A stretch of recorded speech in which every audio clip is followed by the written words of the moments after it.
Om Shri Sai Ram, offering my most humble salutations at the lotus feet of our beloved Bhagavan, Sri Satya Sai Baba.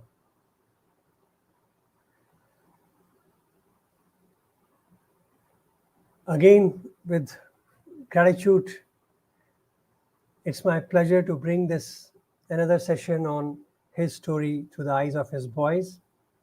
As Bhagavan would have it, there's a slight change in the flavor tonight for unavoidable circumstances, but we will continue our journey tonight too. So let us begin without wasting any further time with our prayer, and I request all of you to please join me.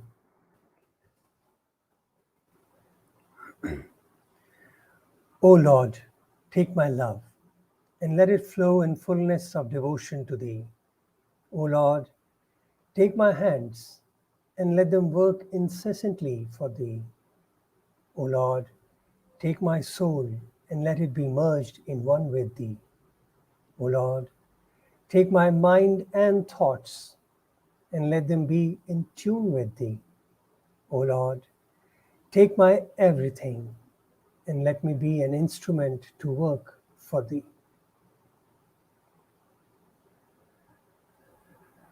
Om Shri Sai Ram. Welcome to this episode of His Story Through the Eyes of His Boys. Tonight, I have yet again a very dear brother of mine, Brother Jagdish Chandra, and we'll continue our conversation and learning from Bhagavan with him tonight. So let me welcome him at the very beginning outset. So Brother Jagdish, Sai Ram, and welcome. Sai Ram, Brother Abhimanyu. Thank you for having me, and Sai Ram to everyone. Let me give a brief intro again of Brother Jagdish, a little bit more tonight. Brother Jagdish comes from a family of devotees. In fact, his great-grandmother brought the whole family to Bhagavan. She was the first not only to acknowledge God, but to be an instrument for the divine blessings to be showered on generations to come. He grew up in an environment of Sai, if I may say it, but it took him almost long years before he could become the student of Bhagavan, and we would love to hear more from him about the whole process, how Bhagavan brought him to his fold on a personal level.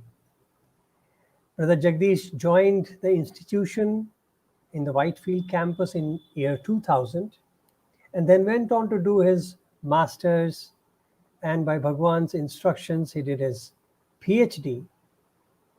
And then he even taught in Prashantinilayam for a year, in Prashantinilayam campus. So after a decade of being with Bhagavan, then he had to take on his other responsibility or play the role. And presently he's, I think he has been traveling around the world. Presently, Brother Jagdish is based out of Germany. He's a senior innovation manager, corporate research and technology at Carl Zeiss, and he's joining us from there. So Jagdish, Brother, Sai Ram, and formally welcome you. Thank you so much, Brother Sai Ram. We have been having a great session of talking about, bhukti. We started off from bhukti to karma yoga, and we were in nishkama karma stage. Our discussions were going on, and many people have given very good feedback. So tonight, as Swami would will it, the conversation is between you and me. So we thought, why don't we give it a flavor to understand how this whole concept has evolved in your life. But before that, I would certainly love to take you back in your journey so that we can also get a flavor of how Bhagavan takes this journey from every one of us. And since we know that you had a great grandmother, well, that sounds like quite far back in history. Well, that would certainly give us a beautiful insight into that era of Bhagwan. So, could you tell us a little bit about your grandmother? Which year was that? And how did she come to know about Bhagwan? Sure, brother. With all humility, I will share these little snippets of my life as to how the sweetness of the Lord stirred into our lives. You know, in the Bhagavatam, if you see the word Krishna, under ka there is a ru ki matra, what we call in Hindi. And if you pay a close attention, it looks more like the angle, the hook, which, you know, when you do fishing, you have that angle, and that ru ki matra represents that. And one of the reasons why that ru ki matra as per Bhagavatam is that the Lord is the fisher of men. It's very biblical also. Christ calls Peter the fisher of men. But from the Bhagavatam's perspective, they say that ru is basically two ways. One thing, it shows the crooked ways the Lord had to take to establish dharma. And on the other side, he hooks the devotees. It's a hook. I And never we were look at it from the fortunate in crooked that side way of it, but yeah, it's a beautiful to be hooked at a very, very, very close. So, yeah.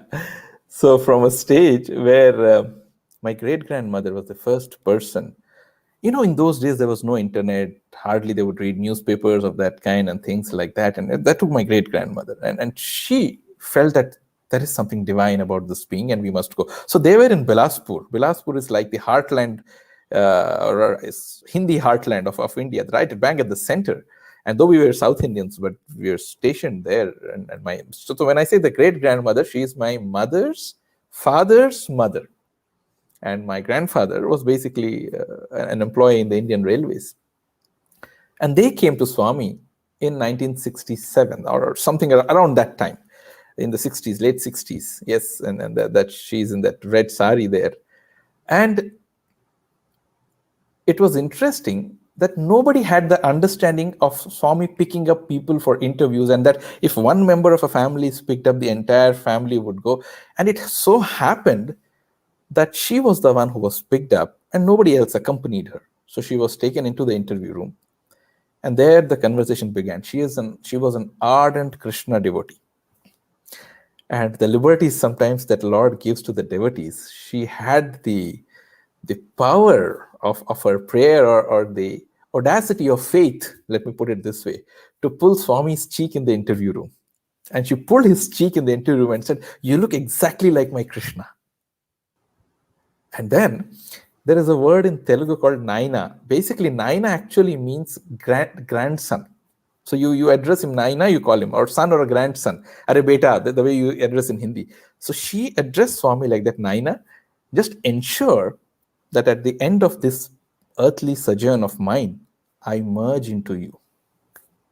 And Swami put Wow. his hand on her head, and her head was dripping with vibhuti. And when she came back from there, she was a different person. I think probably that was the first and last time she ever went. And she never went to Parthi after that. But once she came back, she was in a different state of existence. Anyone that would come home, she would tell them, "Listen in my ears that Baba is singing Manasa Bhajare," constantly.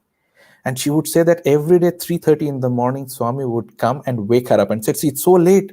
Brahma Muhurtam will go away. Come on, your time for your sadhana."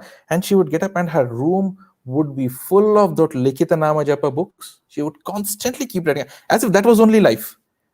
And she would get those Shivaranjani agarbatis that were so famous in Prashant. That room resembled, it reverberated with the feeling of Prashant Nilayam.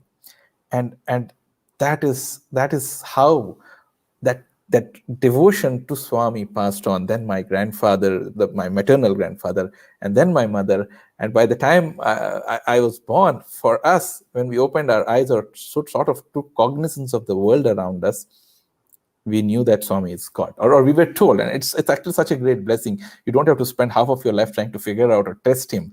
It just comes naturally and you accept it. And that is one of the greatest blessings, that no time is wasted in discovery in that way. I'm curious, how was her end? In 1990, she passed away at the age of 95, 96, I guess. And she instructed my grandfather, one of my grandfather's brothers or cousins, in some way, told him that to keep the firewood ready. And 2 days hence, she left her. Literally, I can say that she left her body, but she told to be everything ready. She met everyone, she greeted everyone, she spoke to everyone. She told my grandfather to keep the firewood ready for her cremation. And 2 days hence, she left. And it was like a typical way a Jivan Mukta would exit his body or exit this drama called life. And I think it is a blessing just to be born in that lineage, to be born as her great-grandson. I think that there's nothing, the kind of sadhana that she would have done. Her life story she was from a very wealthy family. She became a pauper because of fate and whichever way life took turns. And then she stepped into the arena called God, dedicated herself into worshipping his name so much so that to all her children, that is my grandfather and his siblings, she had handwritten and passed on Vishnu Sahasranam, Lalita Sahasranam to each of them, two copies. She had written it with her own hand, and she passed on those. So that will have the sadhana that we talked about in the previous sessions. It is not going to go waste. In some form or the other, it will show some color. Kahin to rang dikhayegi, what we say in Hindi. Yeah. Beautiful. I'm sure if it, as a child, to listen from her saying that Swami's here and he's singing Manas Vajre, listen. It is a fantastic, but people, it's difficult to digest. No, she would tell, put your ear close to my ear and you will hear him. See, he's singing Manasa Bhajare. And how would we hear? It's so sweet. So your mother's side came from this kind of a heritage, acceptance. How was your dad? From my father's side, yes, they were a religious family as well, but our family deity in that sense was Lord Venkateshwara, Balaji. The sort of I would say the difference, a drastic difference between the two lives is very interesting in some way. They were in South India. Their family deity was Lord Venkateshwara, and they never saw Swami. Right? It was like a stone's throw away, literally. And here, there's a family in Madhya Pradesh. For some reason, they make a beeline straight to Prasanthi Nilayam, and they have the darshan. But probably there is a reason and there is a time. I sincerely believe that he chooses the right time for each one to make his entry into his presence without his implicit will. As they say, Tena vina trinama pina vicharati. Not even a blade of grass can move without his will.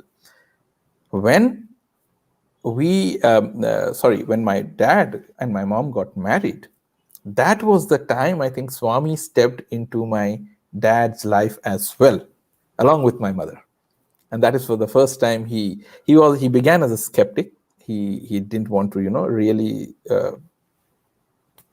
be malleable and ductile in that way and say that, okay, I accept. He had his own skepticism, but then things started changing slowly, one by one. It started changing, and Swami made an inroads into his heart. It's very funny.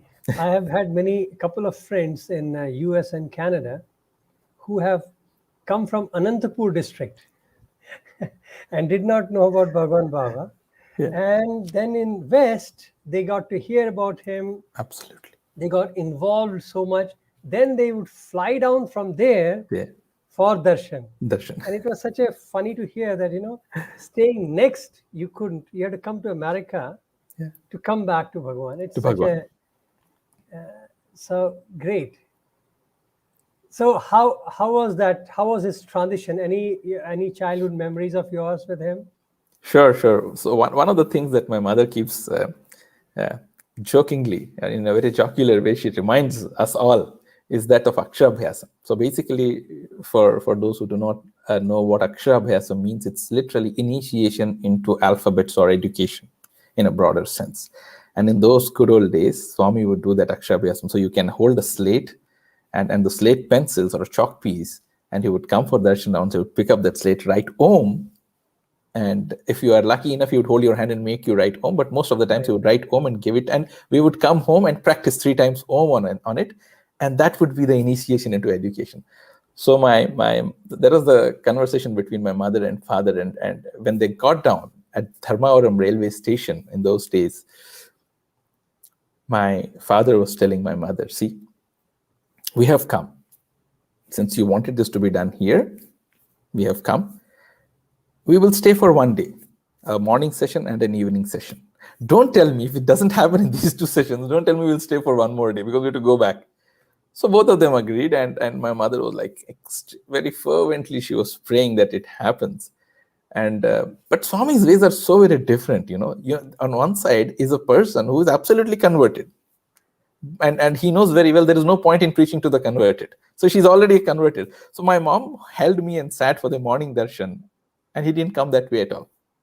The evening, when I sat with my dad said, okay, let me try. And he comes straight, makes a beeline, picks up the slate, writes that Om, and hands it over. So, that is where he got a chance to probably a look, a stare, a touch, to meddle with his inner being. And that is how things started changing. And today is a day where if I don't put on vibhuti before stepping out of the house, my father will be extremely upset with me. He'll be so angry. You have to put vibhuti. How can you step out of the house without putting vibhuti? Would be his retort every day. So this is another beautiful childhood memory. In fact, I cannot believe that this was 1990. Me and my brother with my mom and dad in Vrindavan, Whitefield. We had come for a South India tour. My dad being in railways, we have the privilege of having those passes, railway passes, so we can travel. And we had that photograph there, not knowing that 10 years later, I would be joining that particular campus and standing at that very place for next 3 years of my life, and probably many, many more occasions to come with a lot of wonderful memories. And this was one such session where the Lord blessed us as a family for that. Prema Pravaham, spoke to my mother, my father. Yeah. Yeah. Swami used to give chances like that. Wonderful. Absolutely. So Swami wrote Aksharabhyasa. Actually, for Aksharabhyasa, I just wanted people to understand this in a Sanatan concept of life and a Vedic lifestyle, if I may put it. And Bhagavan promoted it very heavily. Every act of a human journey is a spiritual event which leads us towards the higher evolution of life and consciousness. And initiating into education was not just an alphabet. Imagine initiation by God himself is the supreme initiation you can ever get in education. So it's like opening up your windows that, okay, now the child is getting initiated into learning about life, and beautiful it is. So Aksharabhyas Swami, and it's a very beautiful thing that Bhagavan would write with chalk, and I have tried myself holding that slate, and you will never get that Om so perfect. So perfect. Beautifully he writes, especially that ukar that he puts. The way I have never seen anyone put that. It's so beautifully I have copied written. his ukar. It's such a pretty and amazing. I believe you had a childhood incident wherein you lost your voice. Yeah. This is one memory that is very dear to me, and I would like to share here. As a child, I think my dad was on official trips. Being a railway employee, he had to go out, he had to travel out, and we were in West Bengal at that point in time. So my father was working at a place called Chittaranjan, which is the railway locomotive manufacturing unit, the largest, second largest in the world and largest in Asia, central government. And we had those railway bungalows, and my dad was out on duty. No internet, no Ola, no Uber, nothing. You really don't know anyone. No phones, no cell phones, nothing at all. And I was, I think, hardly 2 or 3 years old. I just got up from sleep in the afternoon, my afternoon nap, and I came and stood on the veranda of the house. And right at the edge of the veranda, there were these flower bushes, certain bushes, quite tall.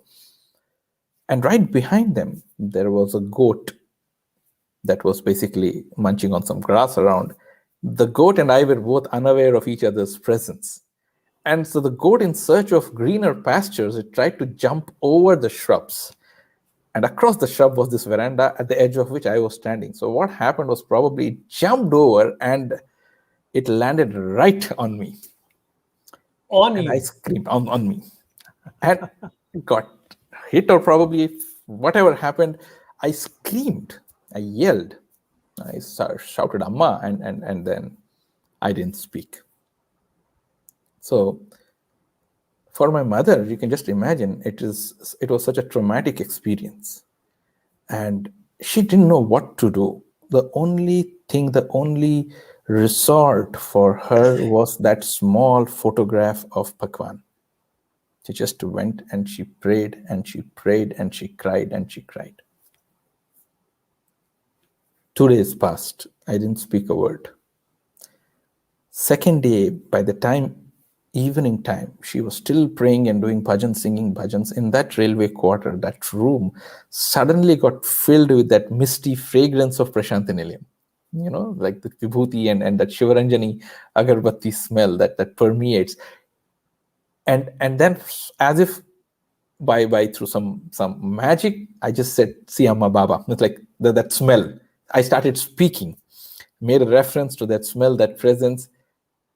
And that day, my mother told me that, remember one thing, that you could speak. That thing, your ability to speak or talk came back because of Swami. So remember one thing, the voice is his gift. Fast forward 20 years. For one of the dramas, that was probably the last drama we put up in Swami's presence. Swami gave us 72 hours to prepare for that drama. And he was very happy with us. And, ahetuki, they call the grace of the God is ahetuki. Ahetuki means there is no reason. Swami very beautifully says, no reason for love, no season for love. I'm so fond of that word, ahetuki. He just decided. Means we gave a half-baked presentation probably, but he was just looking for that effort. And there on the stage as he came, since I was the director of the drama, and I happened to play the role of Krishna as well, Krishna Dedi, Swami asked, where is Krishna? So I went close to Swami. The conversation began, and then he said, Kantam chala baundira, your throat, your voice is very good. And I broke down literally. That was such an emotional moment for me. And he goes on to ask, how you speak well, you act well. Who taught you all of this? You have such a wonderful voice. Who gave you all of this? And I broke down. I said, Swami, kantame kadu pranam kuda ichindi meere. It's not just the voice. It's this life itself is your gift. It's your blessing. You are my guru. You are the one who taught me everything. And then Swami said, no, I am not your guru. So I got a bit taken aback, because when Swami says something like that, I am not your guru, you naturally feel dejected. And I didn't know what to say. And I was just folding my hands. And then he looks at me with that beautiful expression. He tells, you are mine and I am yours. Don't dilute it with any relationship. And I think that was the most beautiful blessing. Cannot thank Swami enough. I don't know. Should I thank my great-grandmother? Should I thank my grandfather, my parents? But that was a benediction, not for life. It was for lives. And there is nothing more that small episode, what happened in a remote corner of India when I was a 2-year-old child. And it's a literal validation and that blessing that came behind it. I just have no words to thank Bhagavan for that. This sentence is very interesting and intriguing, actually. When you say, you are my guru, you are my teacher, you are everything. And he says, no, we are one. Exactly. Absolutely. I think we can contemplate and meditate on this statement. For ages, absolutely, brother. He didn't like any barriers between us and him. He said, no, don't dilute it. Don't tell you are devotee. Sorry, I am devotee. You are the Lord. You are the master. I am the servant. No, he doesn't like it. He said, you are mine and I am yours. The only relation between both of us is that of love. That's all. Nothing else. And beautiful. Beautiful. See, this is the beauty of being with Avatar, is that he never allows you for a second also to lose that focus. Absolutely. For which the life is gifted. Absolutely. And he will always bring you back to that. In fact, just to add on to this very statement, brother, when you direct a drama, apart from the fact that you're performing, it's your responsibility to see to it that all the others who acted along with you get a chance to come close to Swami, get a photograph, or get their moment with him, the Lord. So what happened was, when Swami told, he kept holding my hand for a long time. And I didn't want to lose that chance. But at the same time, that thing was in my mind. I'm basically holding on to that one particular position, and I'm denying others that chance. So at one point in time, Swami took the kerchief, and he was wiping his face. I was right next to him, and I was slowly stepping back. In fact, at one point in time, I went to the edge of the stage. I was allowing others, please go. And that, when I was sitting at that edge, from amidst all the people, the crowd around, Swami just looked at me and he indicated like this, and he did like this. So I just looked. I was at the edge of the stage. I was about to fall. One more step and I would be down. And he said, no, I'm pulling you back. Don't come. And then he again called me. So I went and again sat close to him. So that statement, that once he tells you that, it literally means that he has taken the reins of your life to make sure that you never falter, that you never end up in any sort of pitfalls. He is the one who will constantly keep pulling you towards him. And that is, I think, one of the most beautiful parts of this love story. So how did you delay? Why did you delay so much with your background? It's quite obvious that you should be trying to get into being a student earlier. So why did you have to wait for such a long time? At a very, if I look back now, probably it's very easy to say that everyone had a time. But just to put myself at that perspective, I always felt, or we always felt that, becoming Swami student is next to impossible. You just cannot make it. You just cannot get there. You don't even think that you can become one.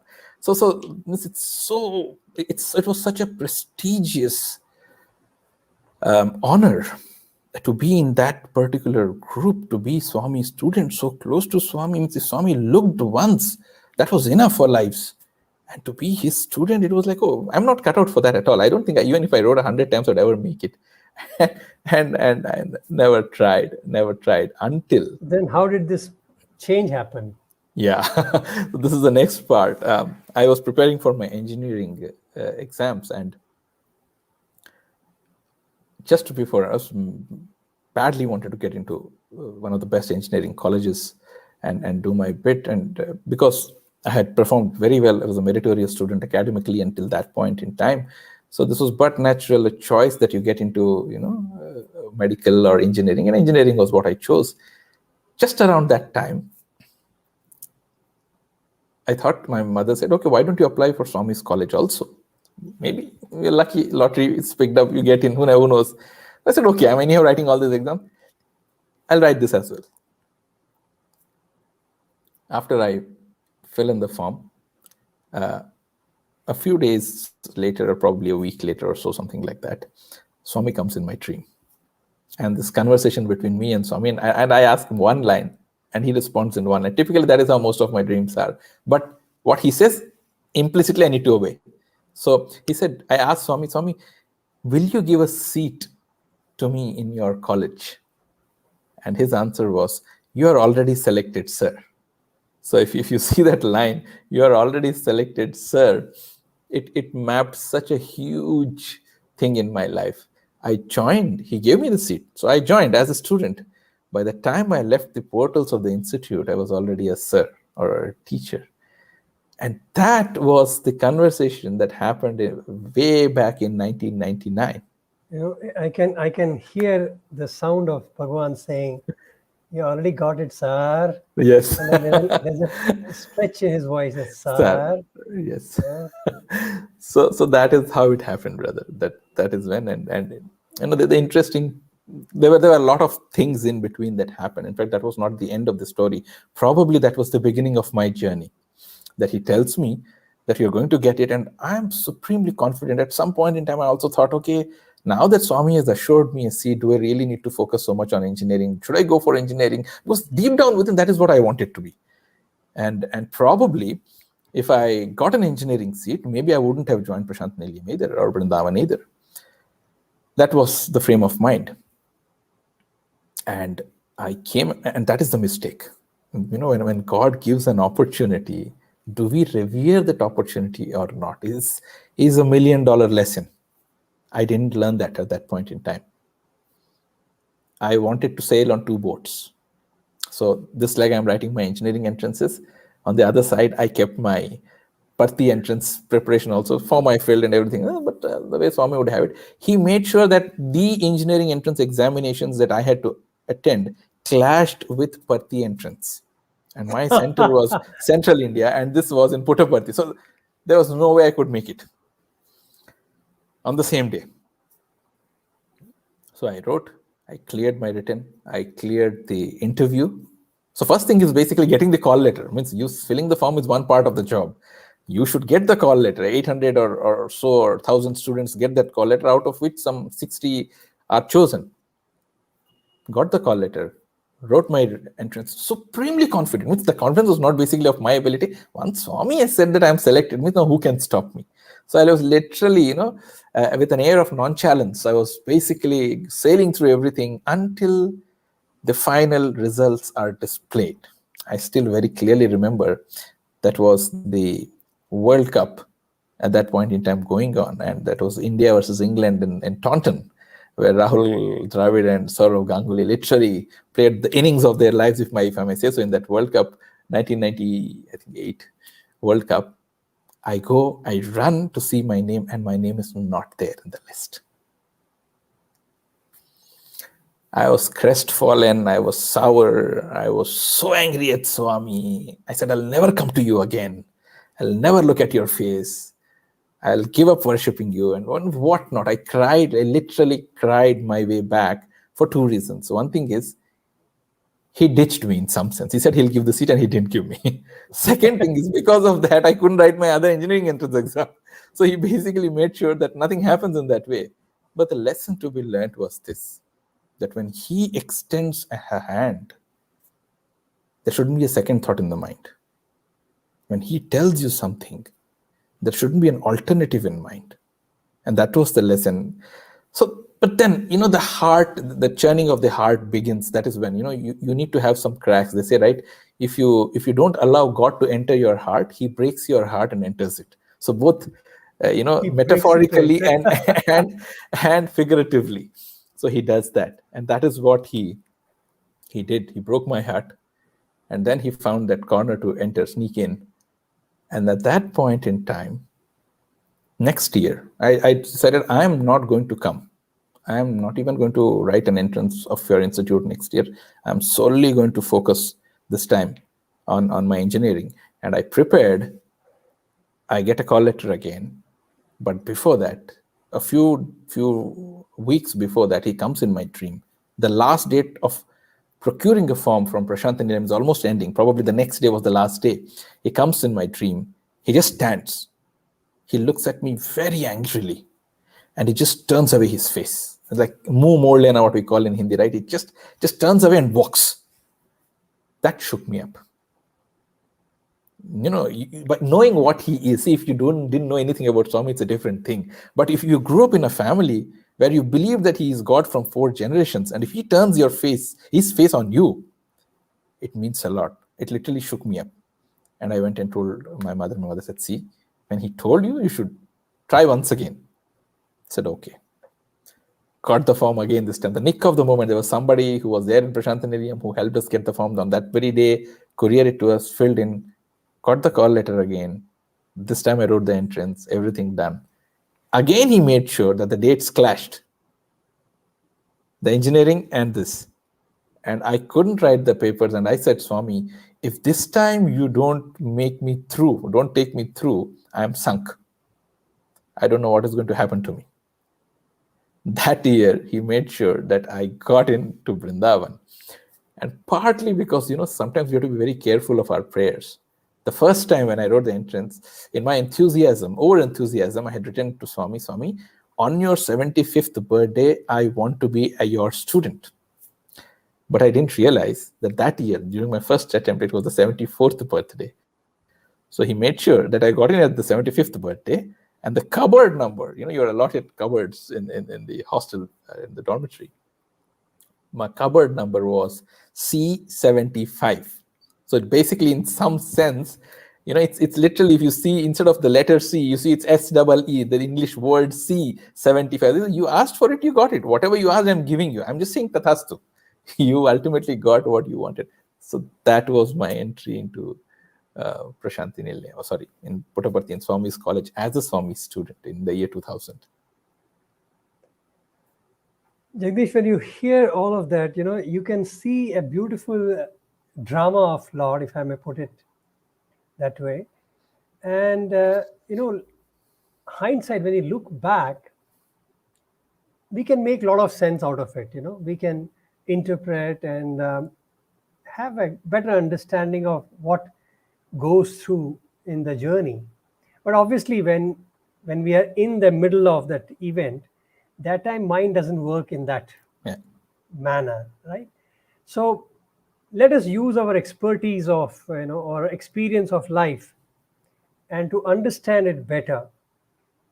How do you look at the whole journey? If he told you you will get admission, you got it, but there was a struggle. Your desire to become an engineer was kind of crushed, if I may say so. And in turn, you get a simple graduation, right? How do you interpret, how do you understand this journey of Bhagavan? Yeah, it's a billion-dollar question, brother. It's a beautiful question, as you have very beautifully framed it. And the beauty of his plans are, they can only be understood retrospectively. At that moment, you just have no clue what is happening in life. Why did I want to do engineering? To be a good engineer. Today, what am I? I'm a scientist, probably a notch slightly higher than an engineer. He made sure that the ends that I prayed for are always there. He just changed my means. He changed the via media. He gave me an alternate path to go to that particular means. And if I try to map all these things, at every point, he was the one who guided physically at every stage. So it began with a dream wherein he said, I want this year, you're already selected, sir. And then at every step, he personally, literally took ownership of life in guiding. Probably it's my mother's prayers. Probably it's my great-grandmother's prayers. My mother said that once Swami did your Aksharabhyasam, that load is off my head. It is now on his head. I don't care now. He's going to take care of everything. And probably that is what he's doing, honoring her prayers, honoring her requests. So if I look that way, towards the end of the BSc honors in Vrindavan campus, I thought, okay, I want to do an MBA. I wanted to go into management. And that day I remember there were two other brothers sitting for birthday blessings during the summer, and we all were holding trays, and Swami comes very close to us. And the other two were preparing for their MBA, actually. So they were BCom graduates, and they wanted to appear for MBA. And I was the only person who was sitting, and they asking Swami, what to do? What to do? We are applying for MBA. And Swami's comment, he didn't even look at me. He just blessed. He was looking at them. And his statement was, BSc Tarvata MSc Cheyu. No words means. The other two fellows thinking, okay, those BCom guys, how to do MSc now was there in mind. But probably they didn't realize the message was more for me, because I also wanted to do an MBA after BSc. And Swami's comment was absolutely directed. After BSc, do MSc. Got the message. So he basically will give you a hint. He'll give you a direction. Walking the path is our duty. There will be obstacles. There will be ups and downs. But having got the hint to be able to follow that path is our duty. And that is how it happened, brother. Yeah. Sorry, sure. Just I wanted to, for the listeners, I want to give them a perspective of yours. How were you academically till you joined the college? Yeah. So I was a meritorious student throughout. Especially after we moved from West Bengal to Madhya Pradesh and continued the education there, and sort of one of the brightest in terms of marks. So Swami's definition of brightness is not marks alone, but Correct. it No, is I just in wanted to that put way. a perspective, Yeah. because you said you didn't get through in the Yeah. first attempt. Yeah. So Yeah. I want to put that in perspective. Yes. That you didn't get through is not because you didn't know the content. That The probably the trouble of time was our not life right. is that the beauty and the trouble of our life is that we know now that everything is his control. Absolutely. We are literally puppets. Absolutely. He brother. does everything. So the Absolutely. journey, actually, in my summation, is that is journey of our ignorance from not knowing that he is controlled to knowing that he is in control. That's all is Absolutely. our journey. Absolutely. So when you said that you didn't get through, I wanted to put that in a perspective of people, Yeah. that your academic credentials were very high till then, Yeah. and you still didn't get through. So please continue. Yeah. So by the way, I cleared the written, I cleared the interview. So 2 stages clear. The only thing that is left is your name to appear in the list. So that is where I got filtered out. But the interesting part is this. After I got into Vrindavan, I had to literally put a lot of effort to get good grades.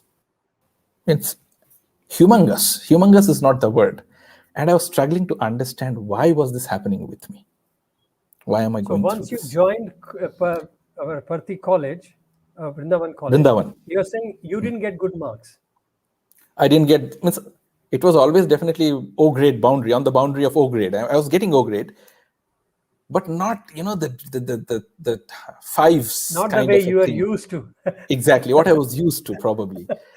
Getting 100 out of 100 or 50 out of 50 in all the subjects was just not there at all.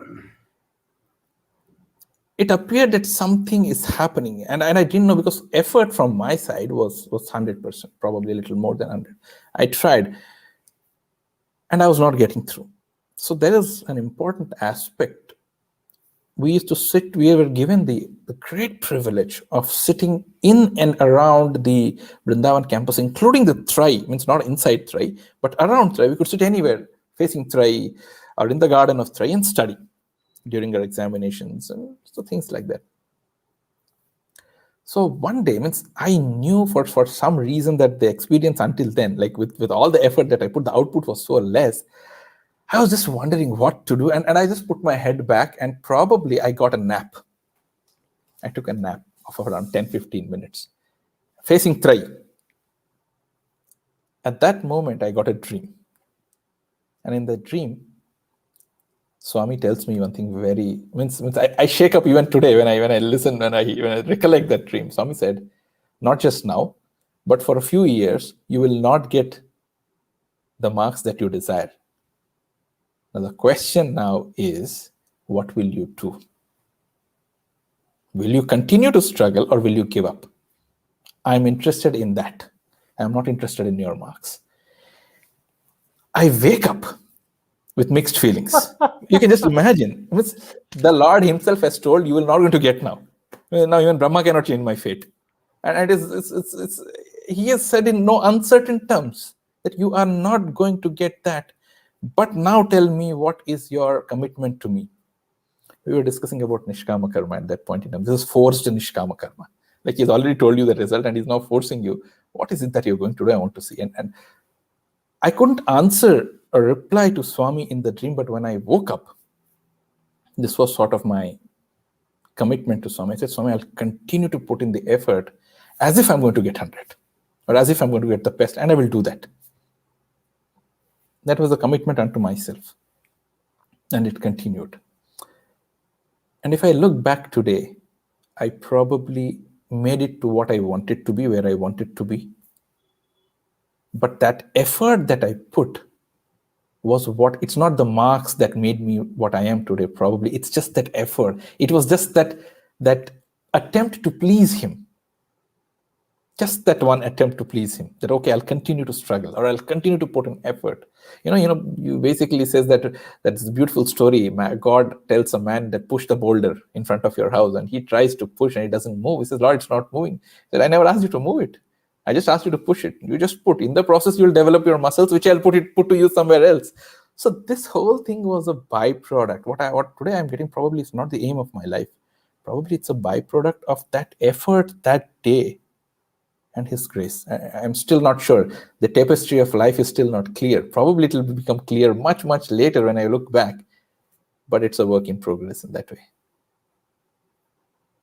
Since you raised this point of nishkama karma you brought in, I think till this portion of your life, let us revisit the same concept, because I always find it interesting and intriguing actually to see how Bhagavan makes life so practical. We may not, as I always keep saying, that we may not even know the concept, we may not know the jargons of life, but He makes you live that life. Absolutely. So the moment you hear the jargon, it becomes like, yeah, I understand it because I've gone through it, kind of. So when we were talking about nishkama karma, it's a journey. So Jagdish, you can help me to revise that journey from karma to karma yoga to, offering to God. That was Bhagavad Prityartham. Bhagavad Prityartham. Yeah, and then come to nishkama karma. Yeah. And nishkama karma, we defined it in, it has a two flavor. That's how we were actually kind of describing and defining nishkama karma. And the first flavor of nishkama karma is that giving up of the result. Yes. Or the desire for the result. Yes. Giving up of the desire for the output, result. Output, yeah. Okay. And the second part is giving up the attachment to the action itself. Exactly. Okay. Yes. So one, you can say, so these are two broad.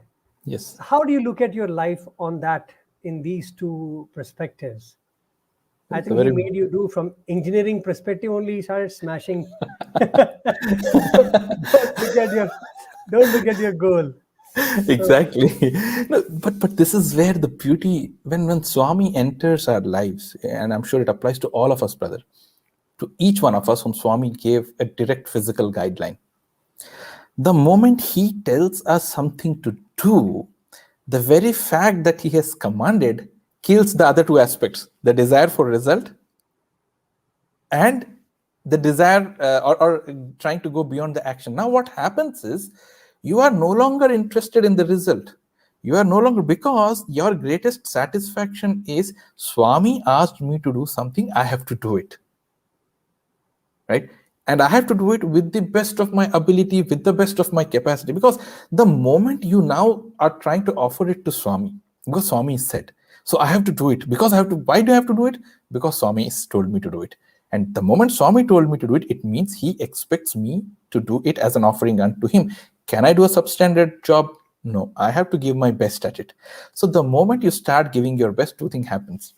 First thing is, the goal sort of melts and disappears. You are no longer interested in goal. The very fact that Swami asked me to do something is so, it weighs so heavy on every other thing that today He told me to do something, right? By the time I reach the end of that task, will Swami physically be ready, waiting for me to tell me, oh, you're done for that? I don't know. For me, that moment was the only moment of importance when He told me, do it, and I have to do it. So the result is automatically gone.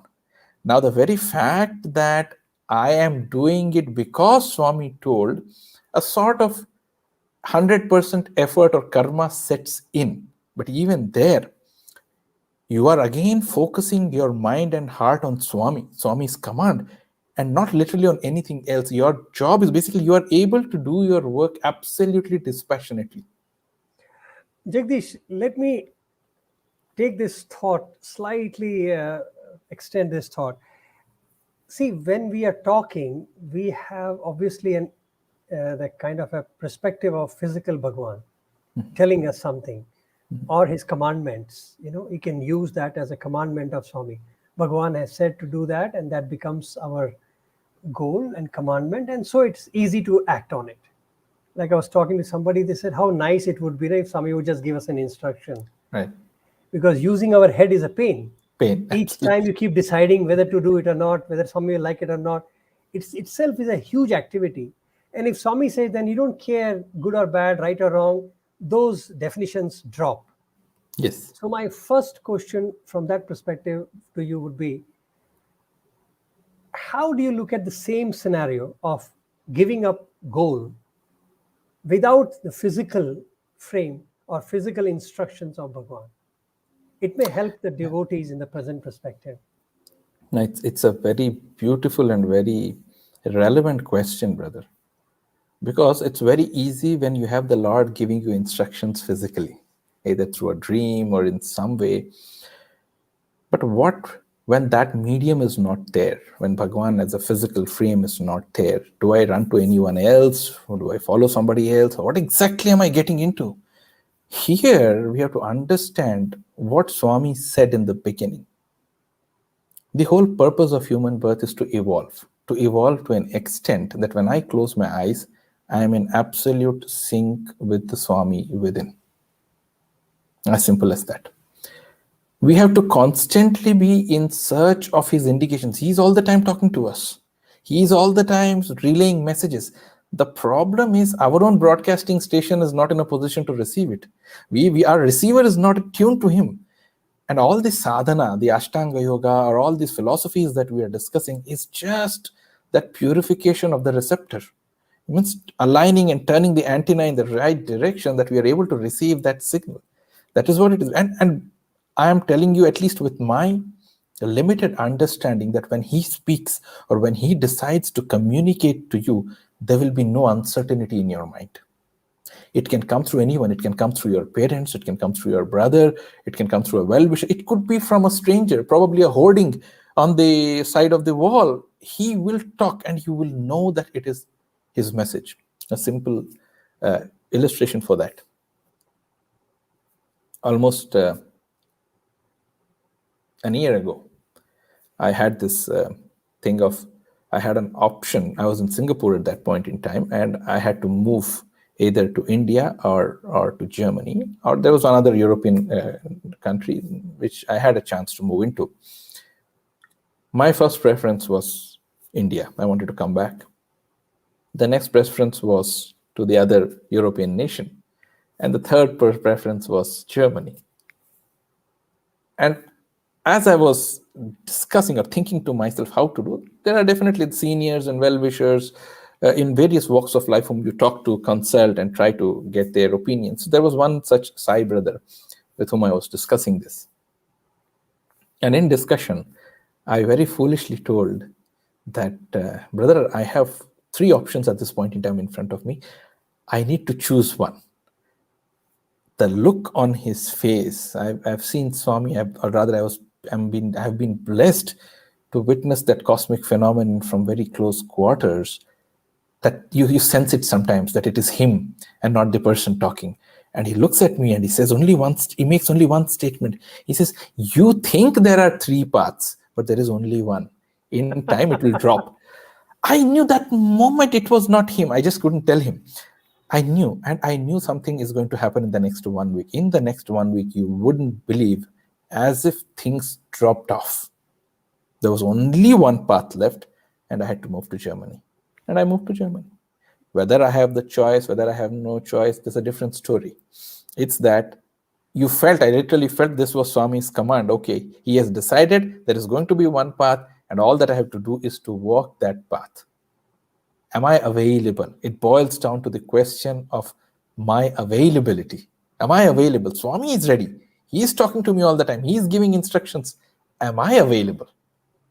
And that refinement, all the sadhana, love all, serve all this is basically to prepare us and make us available. This is what my limited understanding tells me, brother. Beautiful. I think you have really brought it out so beautifully, because when you look at the fruit, and as we have discussed in our previous sessions also, the fruit of action, when we talk about it, that can be a trigger for an action. Yes. To start the action. Yeah. But it should certainly never remain the desired article of the True. action. Yes. So that Yes. is the gap of that. But I think you brought it very beautifully. Let us take to the second aspect of nishkama karma. What does it mean, just for the clarity of everybody, what does it mean not to have an attachment to action? This Yeah. line itself is confusing. People will say, if I am not attached to action, how will I give my best? Exactly. So I would put a note of caution here. Whatever I'm speaking, this is the beauty of living with Swami. He makes you go through that without actually we knowing that that is what we have gone through it. And at a later point in time, we understand, oh, okay, this is what it means. But he makes you go through it. In the year 2005, Swami asked me to, or blessed me with an opportunity to give a talk in his presence. And just before the talk, he called me. And that was my second year of MSc. And so that is when I thought, okay, this is the best chance to pray to Swami for guidance. What exactly am I supposed to do? And I just folded my hands and asked Swami, what should I do after my MSc? You know, the beauty of Swami is he teaches you Maryada. He is the sovereign Lord of the universe. He can command the elements, he can change the destiny of the universe, yet he will follow a protocol. And the first question he asked me was, what did parents tell you the other day? Just the other day. This was the topic of discussion with my parents. And this is exactly that time when Swami was talking to me and I was praying to Swami to guide me. And Swami said, what did your parents tell you?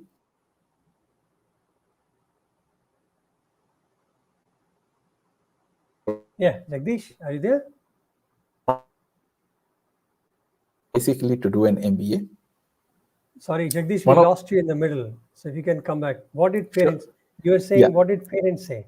Yeah, so I was discussing with my parents. I told my mother that I have multiple options. One option is to do an MBA because that is like the quickest route to a job or whatever next comes after that. Another aspect is the PhD. It'll take a long time, but that in the technical stream. And I'm open to both. But we have to see. So my mother said, no, don't go for a PhD because, PhD means 5 years gone. So try for an MBA. So I, thought, okay, and that makes sense. Mother is also telling. And so I said, yes, okay. But she put a clause at the end. She said, but ask Swami. Whatever Swami tells you to do, you should do that. But our limited understanding. So this is what the action part we are discussing, right? I'm available. I'm not attached which way it takes. It's ultimately which way Swami tells. So the beauty was that, okay, when Swami called me for that particular talk, I was just kneeling down in front of him and I'm telling Swami what to do. And Swami closes his eyes for a couple of seconds and then he opens and tells me, PhD chera nik manchidi. Do a PhD. It'll be good for you.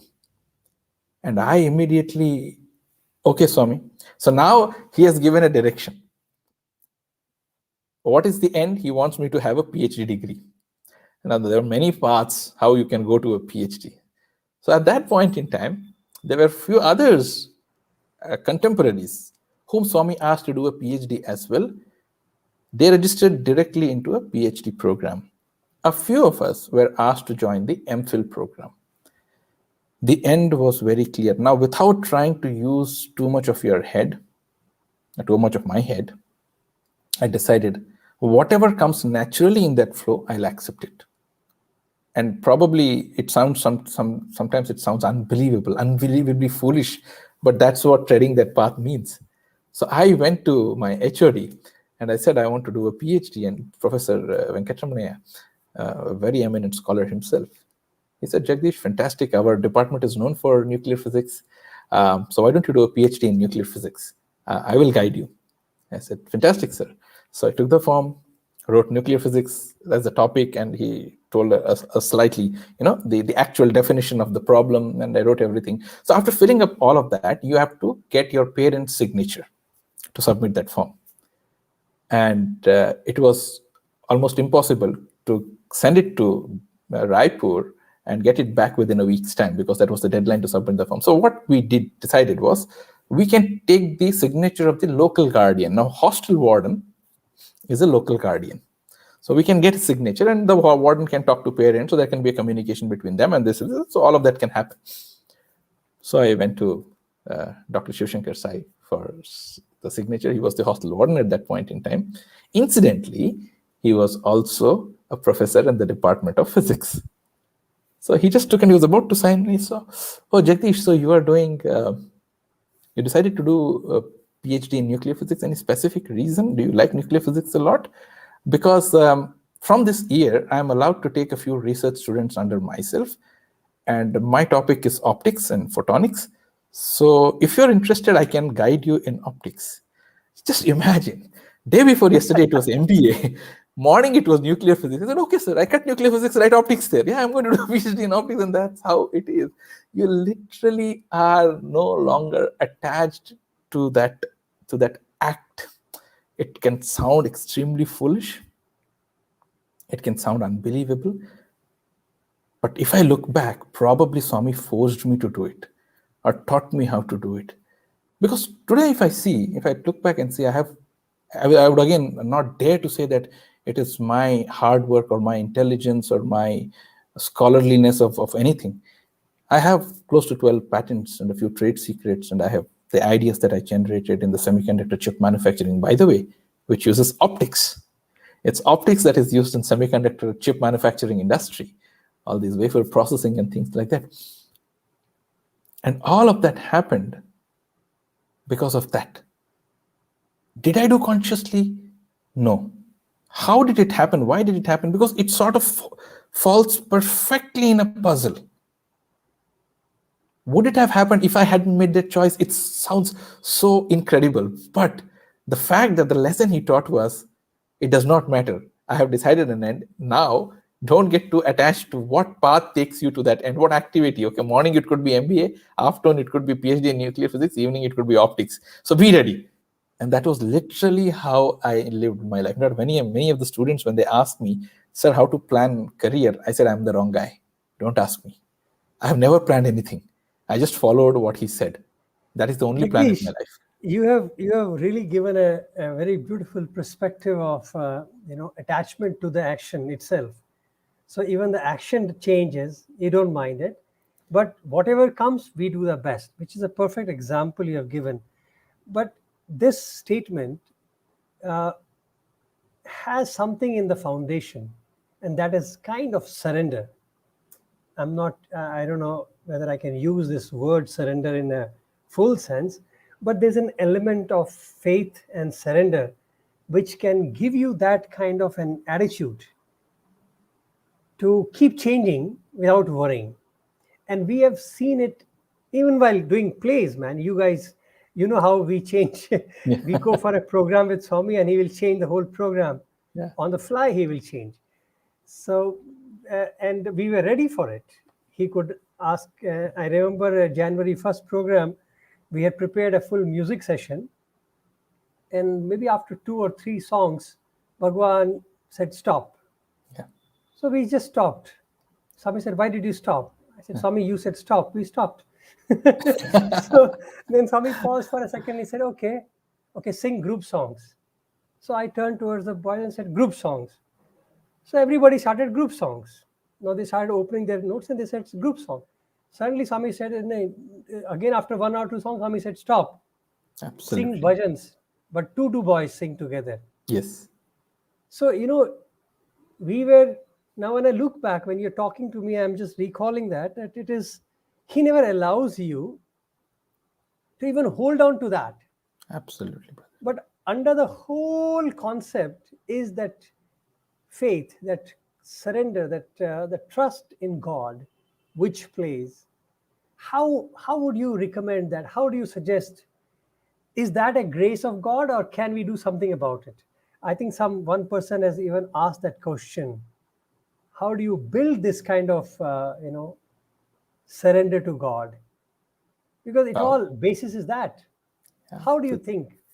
It's a very tough question, brother. I'll only share some things what I think I have learned. I'm not even sure whether I really learned those lessons in my life to preach to anyone. But let me share something as a brother to another brother, whosoever asked the question, or sister.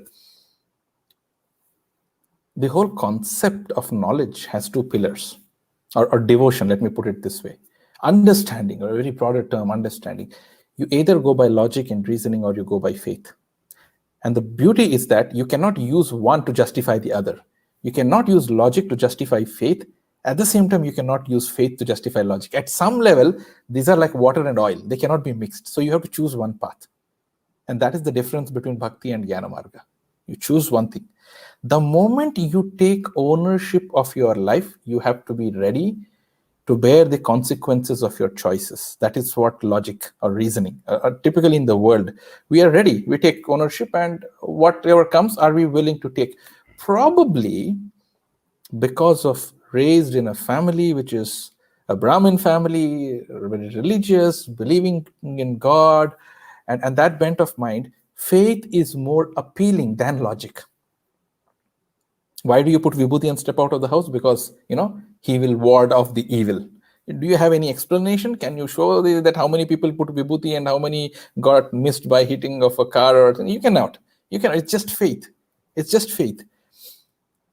And from that perspective, that is the differentiating factor, that you decide, you assume that, okay, I have decided to bank on faith. And my reason of banking on faith is because I am not very confident of handling the results on my own. If I feel that, okay, I made the choice and something wrong happens, I will literally break my head on the wall. The easiest way, for me, it is extremely easy that I accept what my master tells me to do. And then I say, if something wrong happens, it's your headache. I'm leaving it because you asked me to do it, I'm doing it. Otherwise, I had no interest. So it's very easy. The path of bhakti is very easy, brother. It absolves us from the choices that we make, and more importantly, from the results that arise out of those choices. Because the moment you try to follow his words, the very act of following his command is a result, is a means, and an end unto itself. You sort of get detached from these two, and you are no longer under that pressure that if things don't work out, you literally don't need to point anything at yourself, no fingers pointing at yourself, and you can say, Swami, you asked me to do it, so I've done it. So in that way, yeah. You sound like it sounds like an escapist, the concept, right? But is it escapism? Surrender cannot be escapism. Surrender cannot be escapism, because a person who would want to be an escapist wouldn't even focus on the act itself. Suppose I'm asked to do, there are two ways a person can do a task. One is the route of escapism, and one through the action. So the escapist wouldn't even perform the action. But surrender is, you perform the action as if that is what you are meant to do, or that is what you're born to do. At the end, you are not bothered about the result of that action. An escapist wouldn't even focus on the action. He'll just say, okay, I'm not interested. He just wash his hands off, dust it, and run away. But somebody very beautifully told me, one of our teachers very beautifully told me, Swami's path is more difficult than that of military. Why? Because in military, you have an option, do or die. With Swami, you have no option. You have to do. There's no option of die. You better do it. Because he's the master of life. You cannot. You have to do it. Jagdish, I tell you, I have heard Swami say, somebody said, Swami, I will die for you. He said, you can't even die. Exactly. Who gave you the permission? That is in my hands. You only can act. So it is, you're right. It's such a beautiful to watch him when he says that, no, you can't even die. Death is also in my hands. So Exactly. how can you die? Exactly. It's crazy. Okay. So you have no other resort but to act. So you cannot escape. Jagdish, I have a question here from Sister Chaitra. And let me flash it. I think it's similar thought she's asking. Should we give up attachment of prayers? We pray as well. At some point, at some part of life or other, we may desire any of the materialistic life and pray for it. Give up on fruit of prayer, then faith. Yeah, so it's a very, very, very deep question Sister Chaitra has asked, and it's a very interesting one at that. Once one of the teachers was talking in Trai, in Swami's presence, about prayer. And the statement that he began with, the statement that Swami made was very beautiful on that context. He said, life is fragile, handle with prayer. So he's, fragile things we handle with care. Yeah. Swami said, life is fragile, handle with prayer. And as the teacher professor gave his talk in Bhagavan's presence, he made a statement that prayer is God's only weakness and man's only strength. And Swami, after his talk, repeated that prayer is God's only weakness and man's only strength. But prayer has multiple layers to it. What do we pray for? Khalil Gibran very beautifully writes, he says, what exactly is a prayer at the end of a day? It's a petition, it's a suggestion, it's a recommendation to the one who is all-knowing anyhow. What are we to tell him? But if you flip it and look at it in another way, it becomes an instrument of inner reformation, our own transformation. By praying, whether it will yield a result externally or not is a different thing, but we'll certainly improve. So, Swami very beautifully says, I initially give you what you pray for so that you ultimately pray for what I have come to give you. So it starts with that. Means it starts with, we asking him things to be successful in life, to be happy in life. And I don't think there is anything wrong. Swami Vivekananda very beautifully said that you cannot preach spirituality to an empty stomach. So Swami will give us all of that, and there is nothing wrong. But to be limited by it and think that God is like the ATM machine of prayers, that we go and we pray and comes the result, that is not going to happen. He will make us realize the purpose for which we are born. The faster we learn, the better it is for us. It starts with Swami, me and mine, I want this. Very beautifully Swami said, we tell Swami, if you do this for me, I will offer 100 pedas to you in your mandir, or I will do this for you. And one of the most beautiful things Swami said about this was in Tirupati, we all go and offer our hair. And we say, Lord, if I pass first division 10th standard, I will come and offer my hair to you. And then Swami, very, very jovial, he said, do you think the Lord of the Seven Hills is waiting for your stupid hair? He doesn't want it. He doesn't need it. So Swami's statement in Telugu was, tuchchamaina bocchu ichi uchchamaina korikalu korukuntaru. Means you are giving your stupid hair, but what you want in result is something phenomenal. But try to understand it slightly differently. Swami very beautifully also explained that prayer in that sense, you are offering something. What are you offering? You're offering your hair. What does hair signify? Tamas. So you are basically reforming yourself internally by giving up tamas. So one might question, how does offering hair is equivalent to giving up your tamas? The answer is very simple. When you have to go to the Lord of the Seven Mountains, you have to, in those good old days, you have to walk those 7 mountains. So a person who is lazy will not walk. So first thing that you have to do is basically you have to become a little rajasic. You have to shed that laziness, walk the 7 hills, and then offer your hair and say, Lord, I offer my tamas unto you. I offer my ego unto you.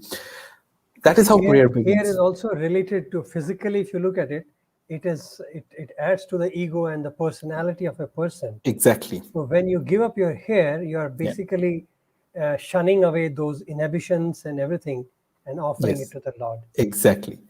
And from there, brother, that the next layer is from me and mine, we move to a slightly better perspective. We start thinking about others. And then finally it comes to a point that you're just not thinking about others the way Swami said, from loka samasta sukhino bhavantu to samasta loka sukhino bhavantu. And finally it ends up at a point where a prayer started with establishing a communication with God to it ends up with, okay, I'll shut up and I'll listen what he has to say, or let me experience him. So that is the journey. And it starts with that. It starts with those chocolates that we want to ask, and we get him in the end. And there's nothing wrong, I feel, unless and until they are really some things which are bothersome, let me put it in that way, or which is simply not advisable to ask for. But yeah, he's a very loving God. He gives everything. I don't want to miss out. There was one more question which Pramod had asked. Brother Pramod says that, the 1 year, which you got delayed in joining the college, did you have any kind of experience of learning or any such, did you do anything special for reappearance? I tried, that was the year I practiced Sambhrama Yoga. Sambhrama Yoga is basically one of those paths of Bhagavatam wherein you literally curse the Lord. I'm not going to compare, I'm not going to look at your face. I'm going to do this. But somewhere down the lane, he decides to chisel you down, right? He tries to show you your, or rather, very long, I shouldn't even use that word, that he tries to show you your place. No, not at all. The Swami is never that. in a very loving way. He brought about something, he made you question, and that is the subtle aspect of divinity. That is when I got a chance. I thought, okay, let me go and do Seva. And I went to Puttaparthi year 2000 in the month of March, I think. And that was one of the last, I think that was the last Seva as a Sevadal that I performed as the youth wing. And I was selected for Swami's residence. So 20 odd boys would be selected for Swami's residence. And among those 20 boys, one boy would be selected by Mr. Chiranjeevi Rao as his personal assistant. So I think that was the test that Swami wanted to put me through before allowing me to enter. And I happened to serve him. And he was very pleased with what I served, the way I served. And in the end, I thought, here is a person who's very close to Bhagavan. I told, sir, I want to make a prayer to Swami. And I want to become his student. I want to get into his college. If you get a chance, please do pray on my behalf. But, see, this is wrong on my part to ask, because his relation with Swami is a totally different thing. And this is where I like those older devotees, what kind of lessons they taught us. He never said, oh, yes, this afternoon I'll be anyhow having lunch with Swami, so I'll go and tell him. He said, Babu, I cannot do that. But I will pray for you. And I will pray, and I will very sincerely pray for you that you get into Swami's college. 2 months later, I was a student in Swami's college. And then that was that 1 year. They were no nonsense people. They were very Absolutely. devoted and dedicated. Absolutely. Those are the lessons to learn. How to conduct. If somebody tells me, can you offer this prayer on my behalf? Swami has a direct connection with you. You don't need an intermediary. You don't need anyone on his behalf doing the courier job. No. And those devotees taught those wonderful lessons. They told, no, Babu, I cannot do that. I can only pray from my heart to Swami that you get it. Rest is his will. So that is how that 1 year, a combination of Sambhrama Yoga and then Seva, both of them combined, led me. Sambhrama Yoga, is it a real word or you have created it? I don't know. No, it's a word in the Bhagavatam. It's a real word. So basically, all those people, the Hiranyaksha, Hiranyakashipu category clan, they chose that path, easier path to the Lord. That worked for me too, in some sense. The beauty is that in whatever format you remember God is always good. Absolutely. Absolutely. And that is what makes the difference. Let me share some pictures, Jagdish. Sure. I think people would love to see them, and you can tell some stories from the pictures. So this is you and your younger brother. Both are students? Yes, both are students. So it's a mother's prayer, how the Lord respects or honors a mother's prayer. I got into Swami's fold as a student in the year 2000. And my mother said, we are two brothers. I have a younger brother. And Swami, my mom prayed, Swami, for you, okay, you took him. But for me, both my children are equal. If you have given chance to one, why don't you please give a chance to the other one also? And the next year he got in. So that prayer, the fervent prayer for 1 year, and the next year he joined the higher secondary school in the 11th standard.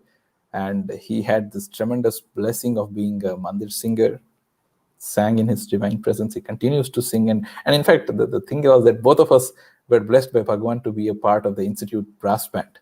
So we marched him in for the birthday processions, convocation, and things like that. Which instrument did you play?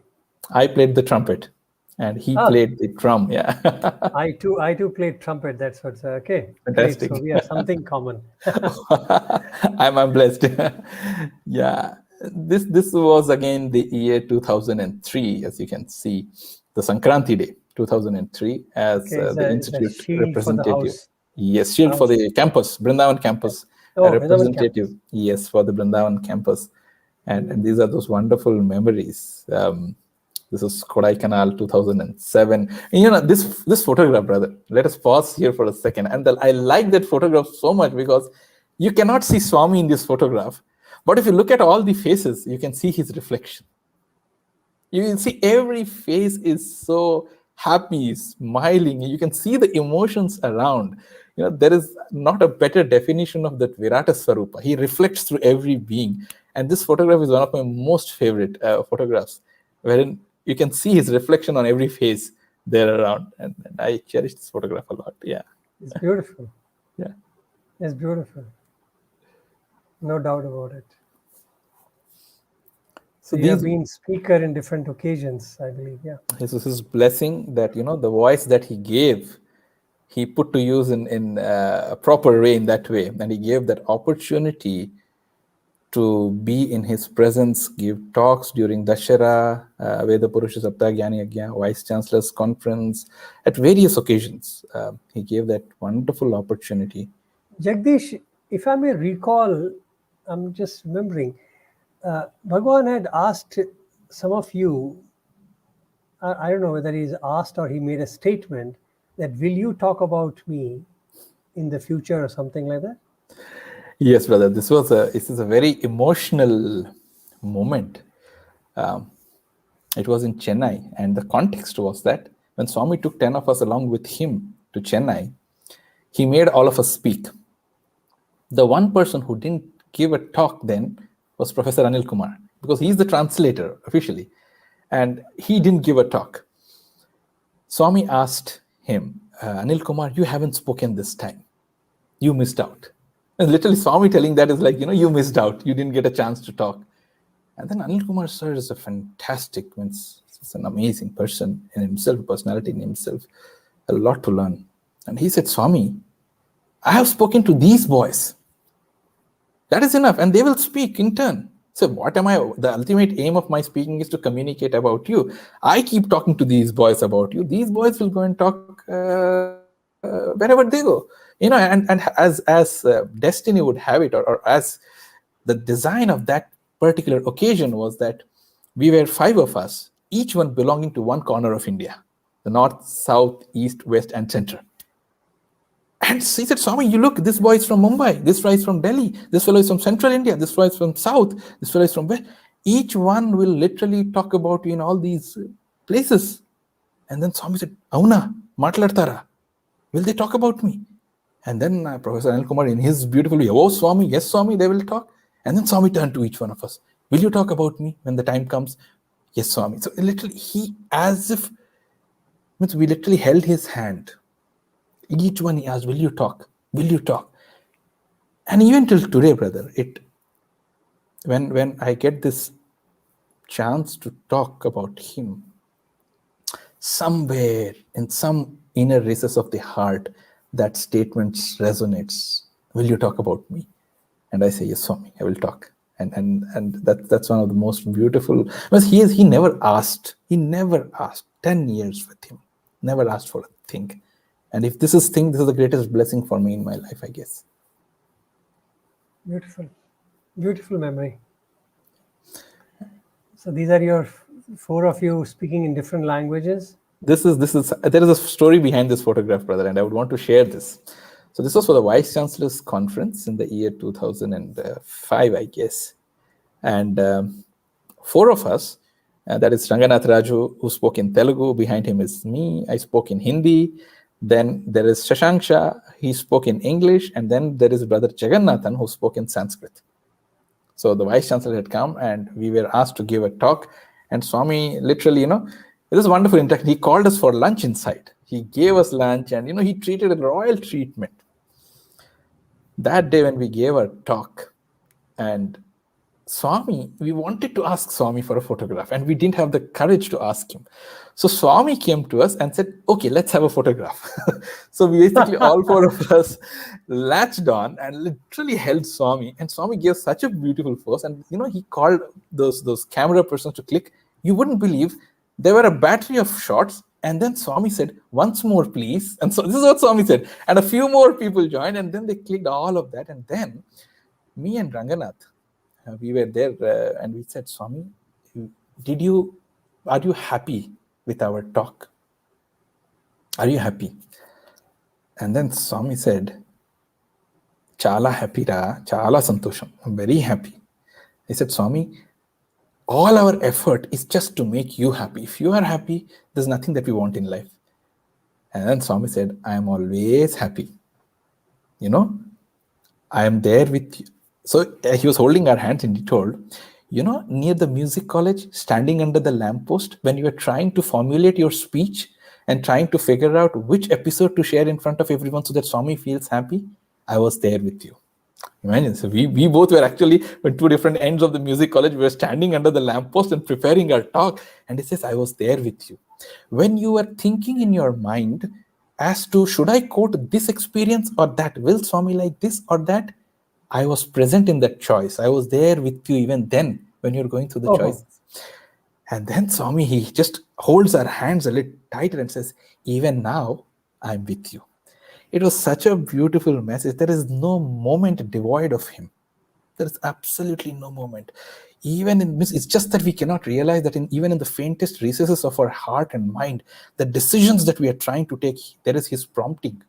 That is his force that runs through all of that process. And then he says, even now, I am with you and I'm always happy. So it was like a very beautiful memory, brother, that photograph in itself. It's a blessing. Oh, beautiful. We know it, but an acknowledgement coming from Lord Absolutely. is beautiful. It's no words. Absolutely. Great. Beautiful. These are your corridor dramas, I believe. Okay, probably there's sorry. So I think it's. Yeah. These are the corridor dramas. This is as a batch. See, what is the effect of a community prayer? The Swami would quote the example of Sri Guru Nanak Dev Ji Maharaj, and he said he was the person who actually started these kirtans, community prayers, as a batch. The name we had, every batch had a name, so we named our batch Aryans, and as a batch, the Aryans batch was blessed with a set of plethora of actors, singers, speakers, all of us waiting for an opportunity to present something in Swami's presence. We pined, and he made the yearning so much. He decided to honor that yearning when we came to the postgraduate. Because in the postgraduate, he's like, okay, you yearned, I will give you a chance. You just imagine when he decides to give. You look at me, I'm standing in white and white, okay? No drama costume. There are a few people in the background, but just imagine a program in front of Swami and the compere is in white and white. He decided to bless us, and the kind of chances he gave, you wouldn't believe. Every day we had a program to offer in his presence, every day. In fact, that was the time when not every student literally got 4 to 5 photographs with Swami. And that was how it was. And those were the chances that he gave. And many times when I look back in a retrospective way, that happened because we had a group of brothers who all wanted to literally get that one opportunity to perform in his presence, how he honored it and how beautifully he responded. There are only delays, no denials in his court. Viewers must know this, that these plays, where most of the time we're not even given a date notice to prepare, and they were all done even during the examination time.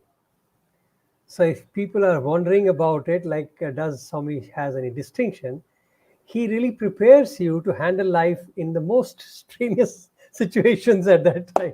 Absolutely. So while the exams are going on, you got to present play, and nobody wants to skip that also. So it is a fantastic learning. Absolutely. If you've gone through that training of Bhagavan, then you can face any pressure of life, I believe. Absolutely. One small thing to add here, brother. It is not just the performance of that drama. It is, he notices it goes to his heart. It touches his heart. When this series of dramas, the time got over, one fine day when I was still doing my research, late Sri S.V. Girigaru, he called. He was the vice chancellor then. He just sent a word for me, and I went into the chambers of the vice chancellor, and I thought, what is it? What is the reason? Why would he have called? And then a very beautiful thing he told me. He told me, Jagdish, yesterday we were inside Yajur Mandir and we were with Swami. And then out of the blue, Swami just remembered, he said, how are my drama boys? How are they? Are they fine? Are they happy? Just tell them that I remembered them. And I just wanted to convey that to you. that day evening we held a small meeting to all those boys who all participate in all these dramas, and I said, probably in the history of mankind, for us, everyone pines to have a memory of the Lord in his mind.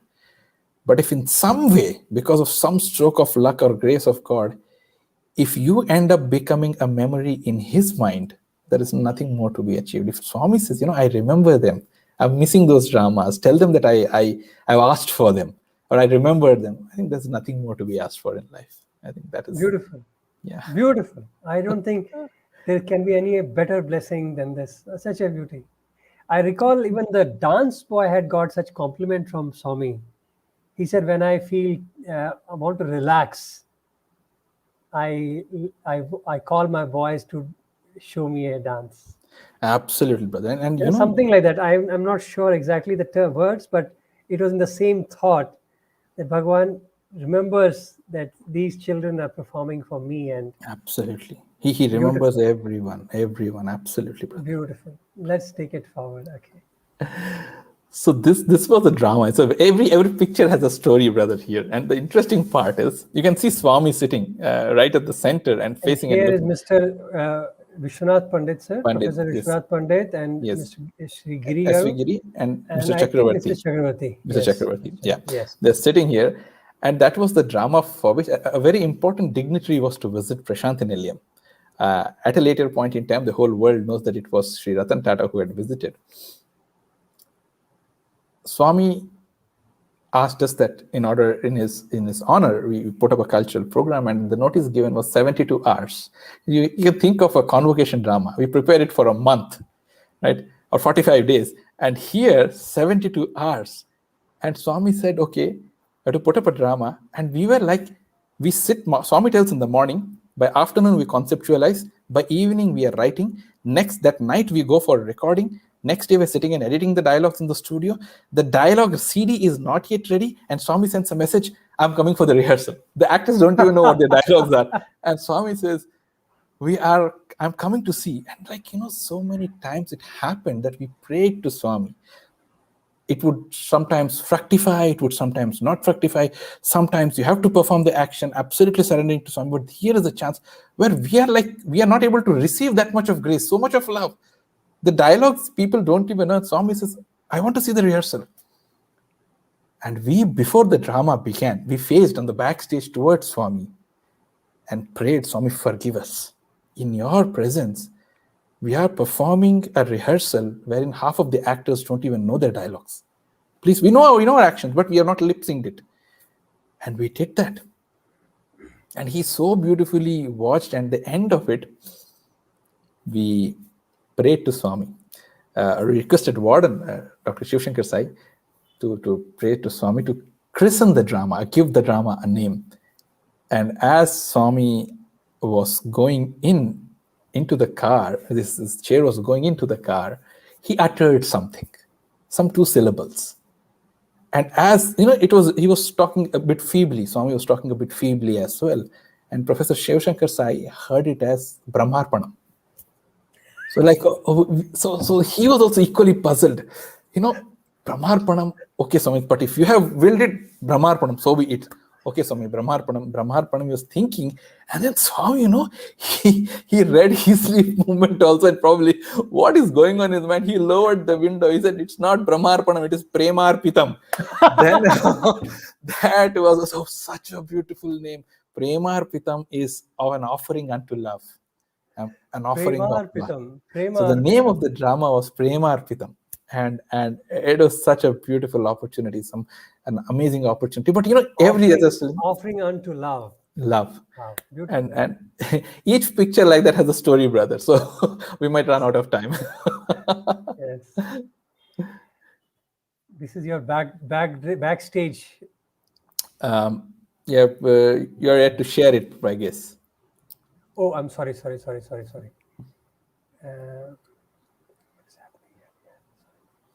Yeah, so this was immediately after the drama. That day when Swami told, right, the throat is very good. The drama got over, the 72-hour wonder drama got over, and then Swami called, where is the director? Where is Krishna? So I come running in. And that is where he is. I'm telling him. He asked me, who's given you the voice, who's given Voice, you, okay, and then that Swami, it story is you, happened right there. and I'm promised, and I'm telling him it's you, Swami. And this is probably one of the shots during the drama.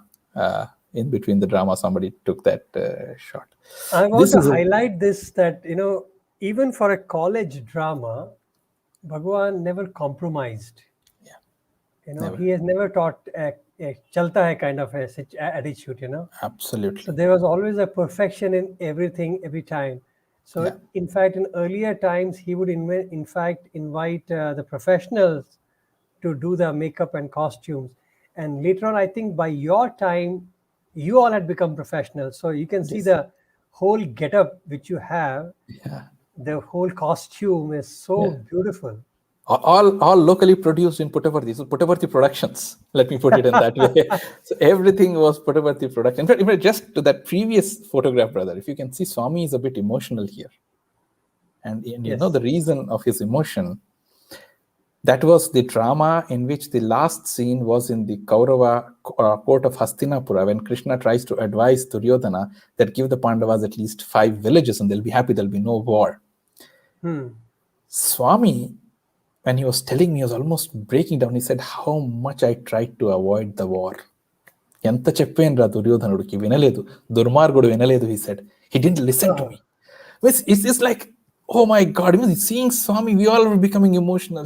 He was reliving that as if, Jagdish, you just said it, it's such a beautiful moment when he gets so involved and he gets so one with that situation, and he says, how much I try to convince the try to avoid the war. Absolutely. to avoid that, and but he didn't listen to me. He didn't listen to me. Durmargudu Venaledu means he just, he's literally, imagine, he's that cosmic being. He's carrying those. He's the repository of all memories. So this was one very beautiful moment. And again, the same. A lot of us around him, and this particular moment when that photograph was being shot, the floodlights were on. And at that point in time, we were very strictly advised that don't make Swami sit for long. So the drama end to end, without a break in the scene. In fact, the sets were changed as the actors were walking in and walking out without a curtain drop. In that, we had to manage. But after the drama, Swami decides to spend 1.5 hours with us on the stage. And we knew Swami's physical body condition at that point in time. And we were telling Swami, it's very hot here.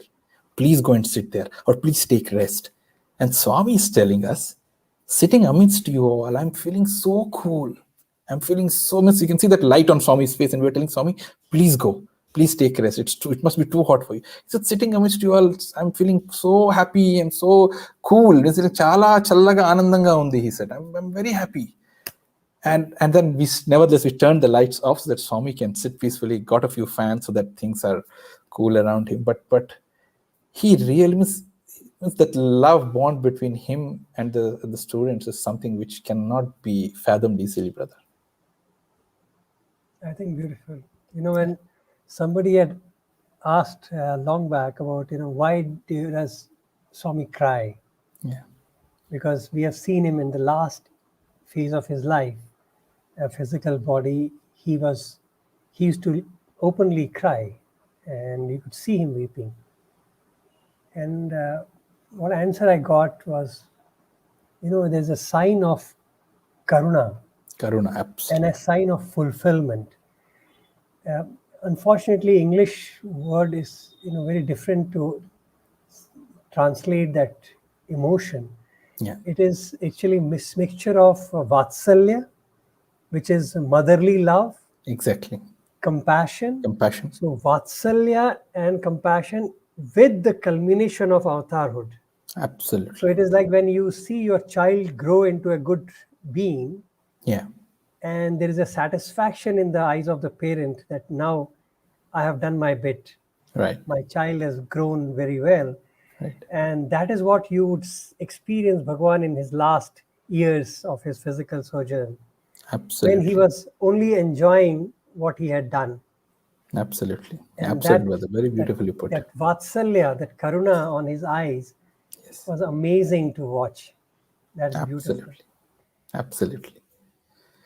I think this This- picture is a proof of a student taking a picture, Yes. who knows where to capture. No, this is one of the most beautiful pics I cherish, and thanks Of to course, the his photographer who hand is clicked it behind you all on the your time. back. Exactly, On it's your all the back. He's time, and always on then the back. there is nothing more that is needed. So this is the front of that picture, and that was the back. That was how it was, and it was Well, like I think the back part is more interesting for me. beautiful.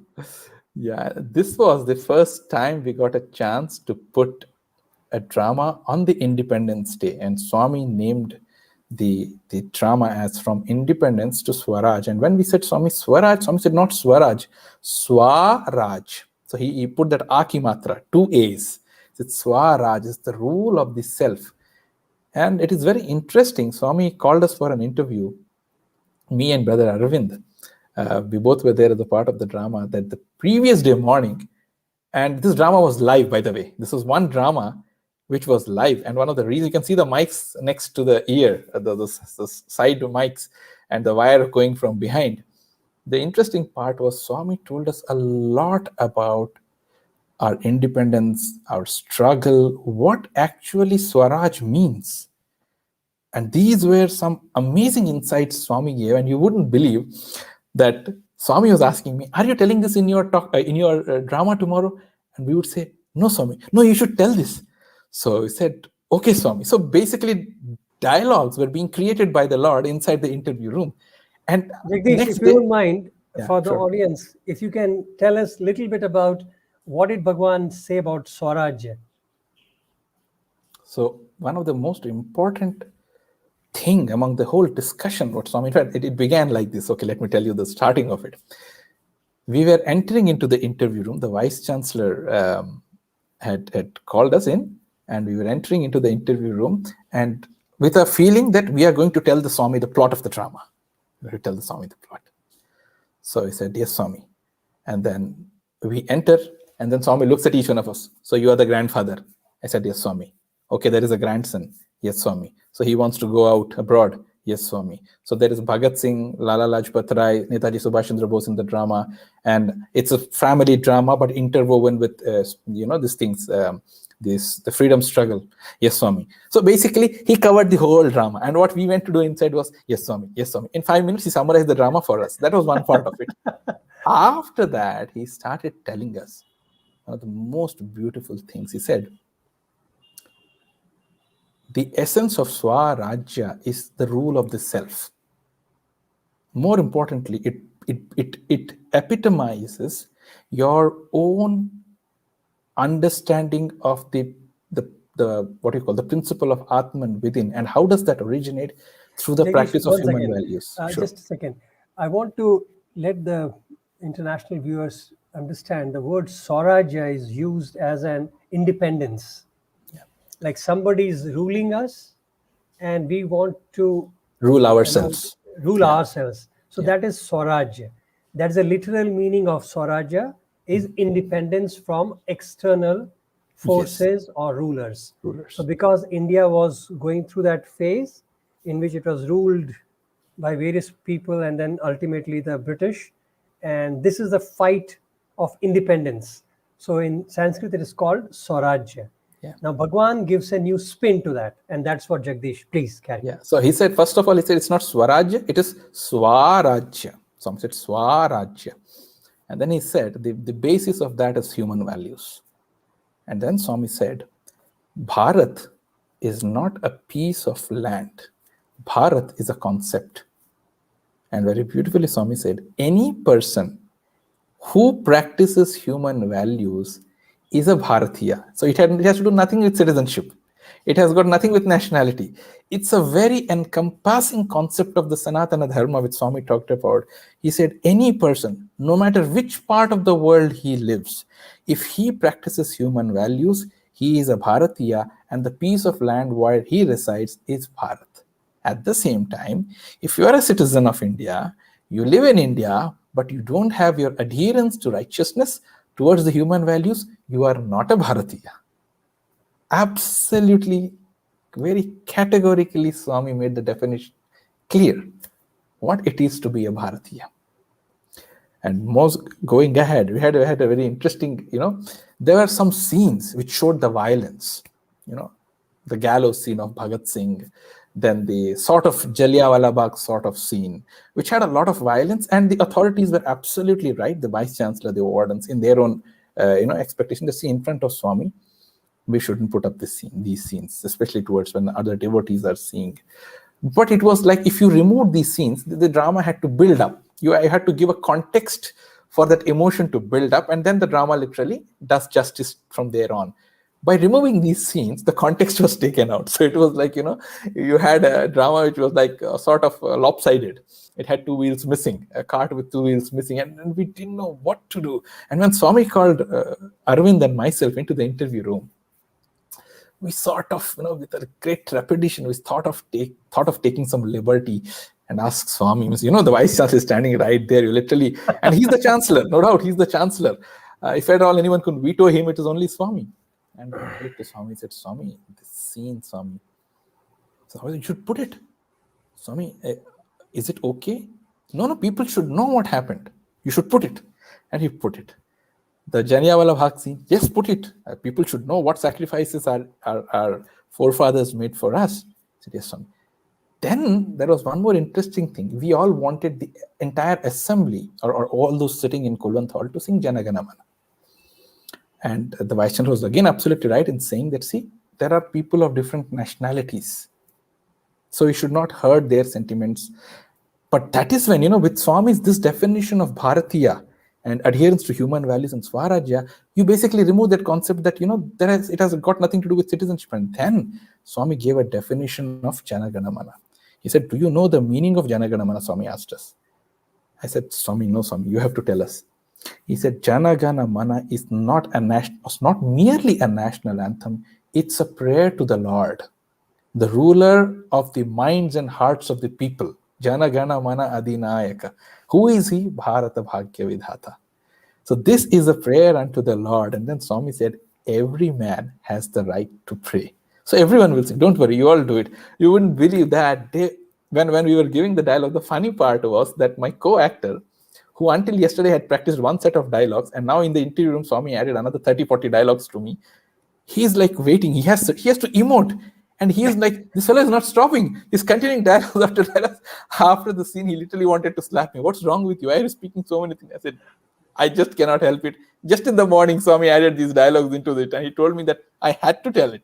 So impromptu. And he was like looking at you. Okay, when are you going to tell it?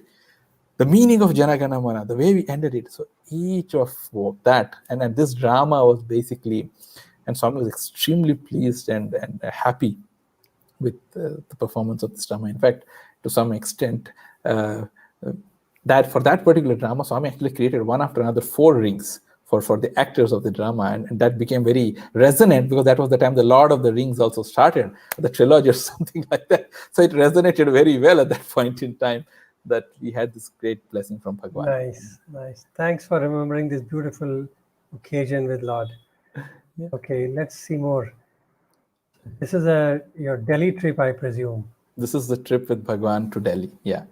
On the flight, and very rare occasions we get this chance to sit with him. He gives that opportunity in the flight, and he calls for people. If you're interested, definitely you can see the queue behind me. So each one would pine for that opportunity. I think this was one of the most memorable trip for the boys who joined him, because you all had a concert in air also. We had a concert in air, and it was fantastic. Swami said, okay, do bhajans, and we literally took our sat and we sang next to him. Yeah. And this was again back to that photograph wherein he guided, went to do PhD and got to do PhD. And this is just after that. Okay, once he says PhD, so I just kissed his hand, and that was it. So the path was set, and I had to embark on my journey. Those golden days with Lord, I just don't know how to. This is fantastic. Yes, these were the days when he gave those opportunities. More importantly, as you mentioned, this word compassion, karuna, means with all our imperfections, he allows us to come close to him, to really, no matter what, whether it's a drama or a talk, it's an opportunity to be in his presence, to come close to him. And that so much of karuna, so much of daya, that he is giving us the chance to be in the presence of the most ultimate, most perfect being, Purushottama we call him, the most perfect among all beings, with us, with all our imperfections. And so it's like the prattle of a little child trying to please the mother. How far will it be successful? It's only mother's compassion that it enjoys the prattle with a smile. So that is Jagdish, how do you see his hand in the present time with you? Once that Akshabhyasam was done, he is the one who's running the show. Let me put it in very simple terms. Something as recent as last year, 2019, sorry, not last year, before last year, 2019. At every crucial juncture, from the time I told Swami, I want to get into your college, you're already selected. From there, MSc ka, BSc tarat MSc chahiye. After that, PhD chahiye. After that, so I was actually telling you that I wanted to do an MBA, right? Or I wanted to do a management course. And that was the time where 2019, he suddenly came on, literally like, I don't get a lot of dreams, very rarely. But when he comes, it's absolutely certain he has come to make a change in the normal course of life, which I would normally not take in. He says, next year you're doing your MBA, right? And I said, yes, Swami. So, when Swami tells something, the answer is yes, Swami, that's all. And that is when I realized, I wake up and I realize, okay, so Swami has asked me to do a management course. Now, exactly how do I begin? So this was in July or August 2019. So I, applied to colleges and I got selected in quite a few of them. And since I worked for Carl Zeiss and I traveled to Germany on a regular basis, it made more sense that I graduated from a European university. I chose London. So I was doing there I thought of doing that. But, this was something since Swami told, I had to, everything was my responsibility. The company would not fund me out of the blue and things like that. So it was and I said, Swami, there is so much expense because I had to travel to London quite often. And flight charges, London is an expensive city in itself. And all of that, I don't know how really I'm going to do it. But since you said I have to walk the path, I'm available. To show that I'm available. So I did all of that. Surprisingly, I got a scholarship. And just a week before my course was to begin, COVID hit us. Because of which the entire tutoring program, or rather the entire course, was made online. So the best part is I didn't have to travel. Probably I'll travel once for my graduation ceremony. And I didn't have to take a day's leave because the classes would start 5 p.m. Singapore time. That is, I'm just out of the office. And they'll continue till night 12 o'clock, which is okay for me. I can stretch for a few days in a week. And that's how it is. And the day my last session ended, the dean tells, okay, I have a good news to give. From next week onwards, the classes are opened for face-to-face interaction. On-site classes started. And this is what, so it's as simple as that, brother. Am I available? Am I available? Am I receptive to his messages? He is willing to send, and he's always sending. The problem is in the instrument. The signal is always there. I have a question before we start winding up here. Brother Saurav says, if I may humbly ask, what is the connection between the strong emphasis on various dharmas? Dramas. Dramas, sorry. Dramas. Sai put for his students and the way in which these students would conduct their lives to come.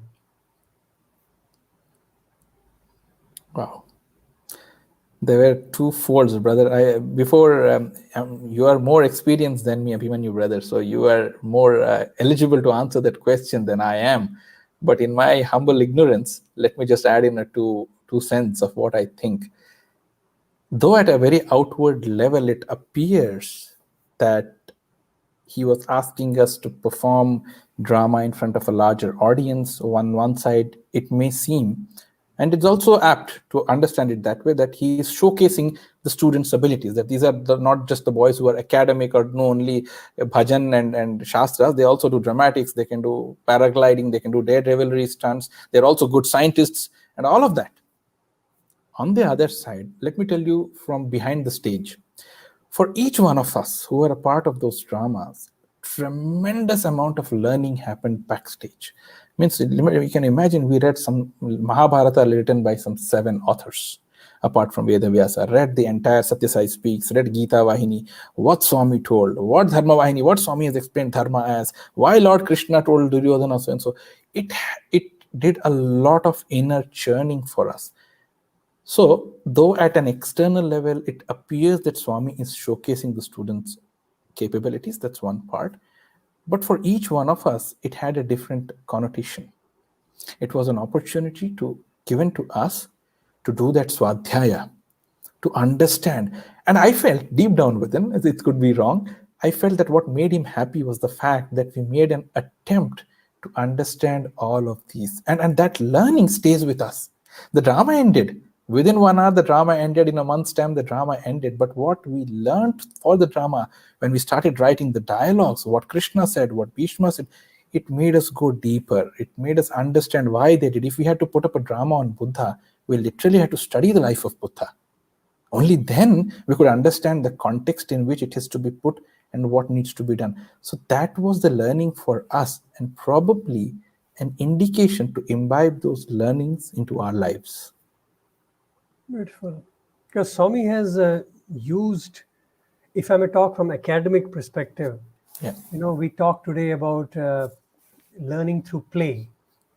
And that is a kind of a cool thing in school education. People like making various styles of, pedagogies to teach child through play methods. And Bhagavan had used this in 1962 when he started the first school. So you can imagine how ahead of time our Lord was, even on the physical, platform, if I have to compare him. And as an academician, from academic perspective, I find he has used play as one of the most important, because I think in the play, not only you are, as you rightly said, there's a lot of research element, there's a lot of, creativity, decoration, makeup, there's a lot of learning. Yes. But at the same time, this is an art form where you get involved in emotion. Exactly. Absolutely. You have to live that life. Yes. And with Bhagavan, if you really notice, for him, play was not a play done on a stage. Yeah. Because he never differentiated, even in this life, he said, life is a play. Yeah. Life is a drama, play it, he said. That's his statement. Yeah. So for him, it was not a play which was a drama on a stage. For him, it was an extension of life. Yeah. So whatever he was doing day in and day out, even that platform, which we so-called think of it as an entertainment or a kind of relaxation to watch a play, was also an extension of his teaching and giving away. Absolutely. So it was you could see the emotions for him. Yeah. He's not just enjoying the play, he was part of it. Like he told you that how much I try to convince Duryodhan to give up. Yes, absolutely. See, that involvement of Bhagavan is a proof that he was not watching the play, he was reliving that moment. Exactly. And he wanted us to understand from the whole life as to how things have happened and why one should learn. Absolutely. And just for adding to these people, that Swami's selection of plays were always based on, gods and godly people. Mythological references. Yeah. I don't want to use the word mythology here. Yeah, but they were also saints and sages as well. Correct. Right. Because I want to tell the people that, all these so-called mythologies are real. They are about history, actually. Right. So unfortunately, because it is so mystical, one day Bhagavan said, it is called mythology not because it is not true, but it is because it is mystical. Mystical, absolutely. That's how he beautifully put it. So when I look at the whole drama, it it was an extension of his own experiences. And then he would take that drama as an excuse to tell us about his life. Absolutely, brother. What he did as Ram, what he did as a Krishna, how were Exactly. his devotees. Yeah, yeah, yeah. So, that becomes another journey to learn. Like we heard about Radha, Meera, Right, we would not have heard about those innate details right. if not for this excuse of, plays. One small thing to add here, brother. There was one Orissa group that had come and performed Ramayana, a portion of Ramayana, with Rama Sita's marriage in the drama. So for a couple of minutes, Swami had to go inside in between the drama. And by the time he came out, the drama ended actually. And he missed that scene. That was actually a scene in which Sita and Rama's Swayamvara or that marriage happens. You wouldn't believe Swami called the actors, Sita and Rama, made them stand, tell this is where Vasishtha stood, or this is where this person stood, this is where the priest of the, Janaka's court stood, this is where Urmila, Mandavi, Shrutakirti, they stood, all of that. And then he told that very beautiful episode wherein Rama was an Ajanubahu. He was not willing to bend down. So for Mother Sita to garland him, it's very difficult. And Lakshmana senses that, okay, this is an awkward moment, and how do I make Rama bend? He falls at Rama's feet. And when he falls at Rama's feet, Rama bends down to pick him up. That is when Mother Sita garlands him. So Swami made that whole thing enact. And you wouldn't believe, once everyone got an idea of that endearing, how endearing it is, it's basically you are making the avatar see a past, right? Every time we successively, a lot of the dramas, whenever that Swayamvara thing was discussed, we made it a point that we put this scene, and every time Swami would enjoy it as if he's seeing the first time. Every time.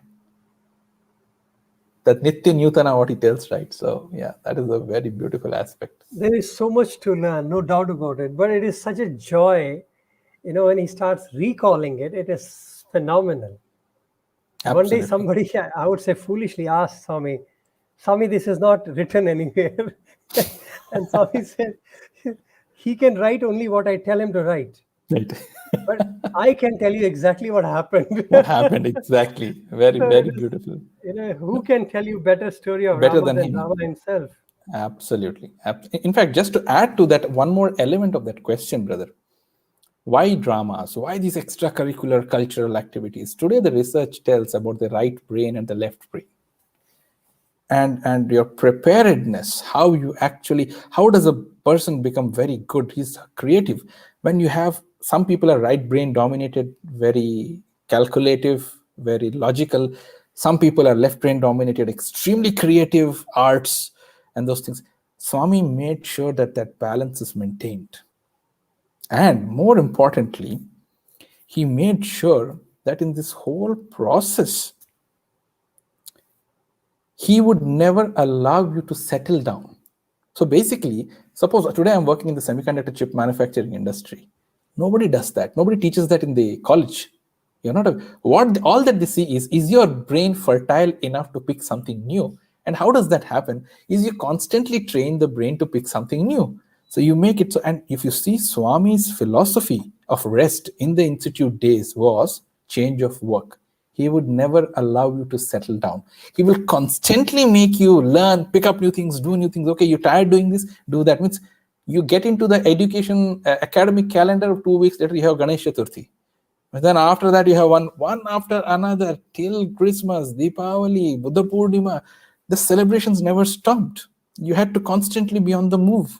Like Vivekananda said, what is rest? Exactly. Change of work is rest. Exactly.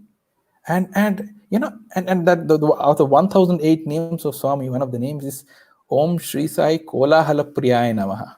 He likes chaos. He's always movement around, and he always has that constant motion. And he basically helped us, or rather blessed us. I love this part. The Kolahala Priya is a beautiful. Once we are doing Bhangra, just to close it, I'll tell you, when we were doing Bhangra, and there was a time when we had to show him every day a new dance. So it was really, every day you pray to Swami to give a new steps and we perform. And then he would come and in his own codic language, he would tell you how to do the steps and what changes he wants. So one day, very beautifully, very cutely, I would say, like a child, like he came and he watched a dance formation, and then he said, "No, just change it." I said, "Swami, kya kare? What do I do?" Swami said, let everybody go in, thoda chaos karo, fir organize karo. So it was such a beautiful way of telling. And then I like thinking, like, what do you mean by chaos karo and then make it organized? And it just he gave it was such a beautiful hand gesture that it just flashed in your head that, okay, this is what he wants. So actually he wanted that everybody to run inside in a Yeah. chaotic manner Yeah. and then open up in a formation. Formation. So it looks nice. So he said, thoda chaos karo, fir formation. So, Beautiful. Kolahala Priya. He Kolahara loves Priya, that I know. Kolahala. Yeah.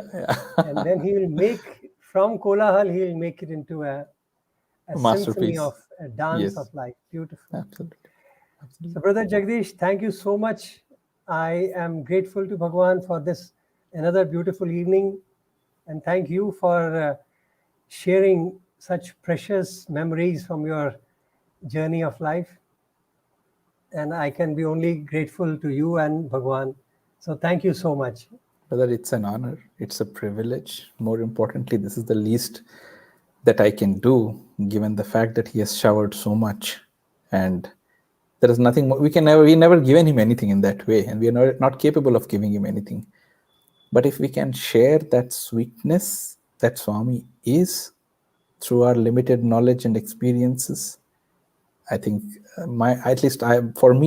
will find some fulfillment in my life in that way. So I'm grateful to you for this wonderful opportunity.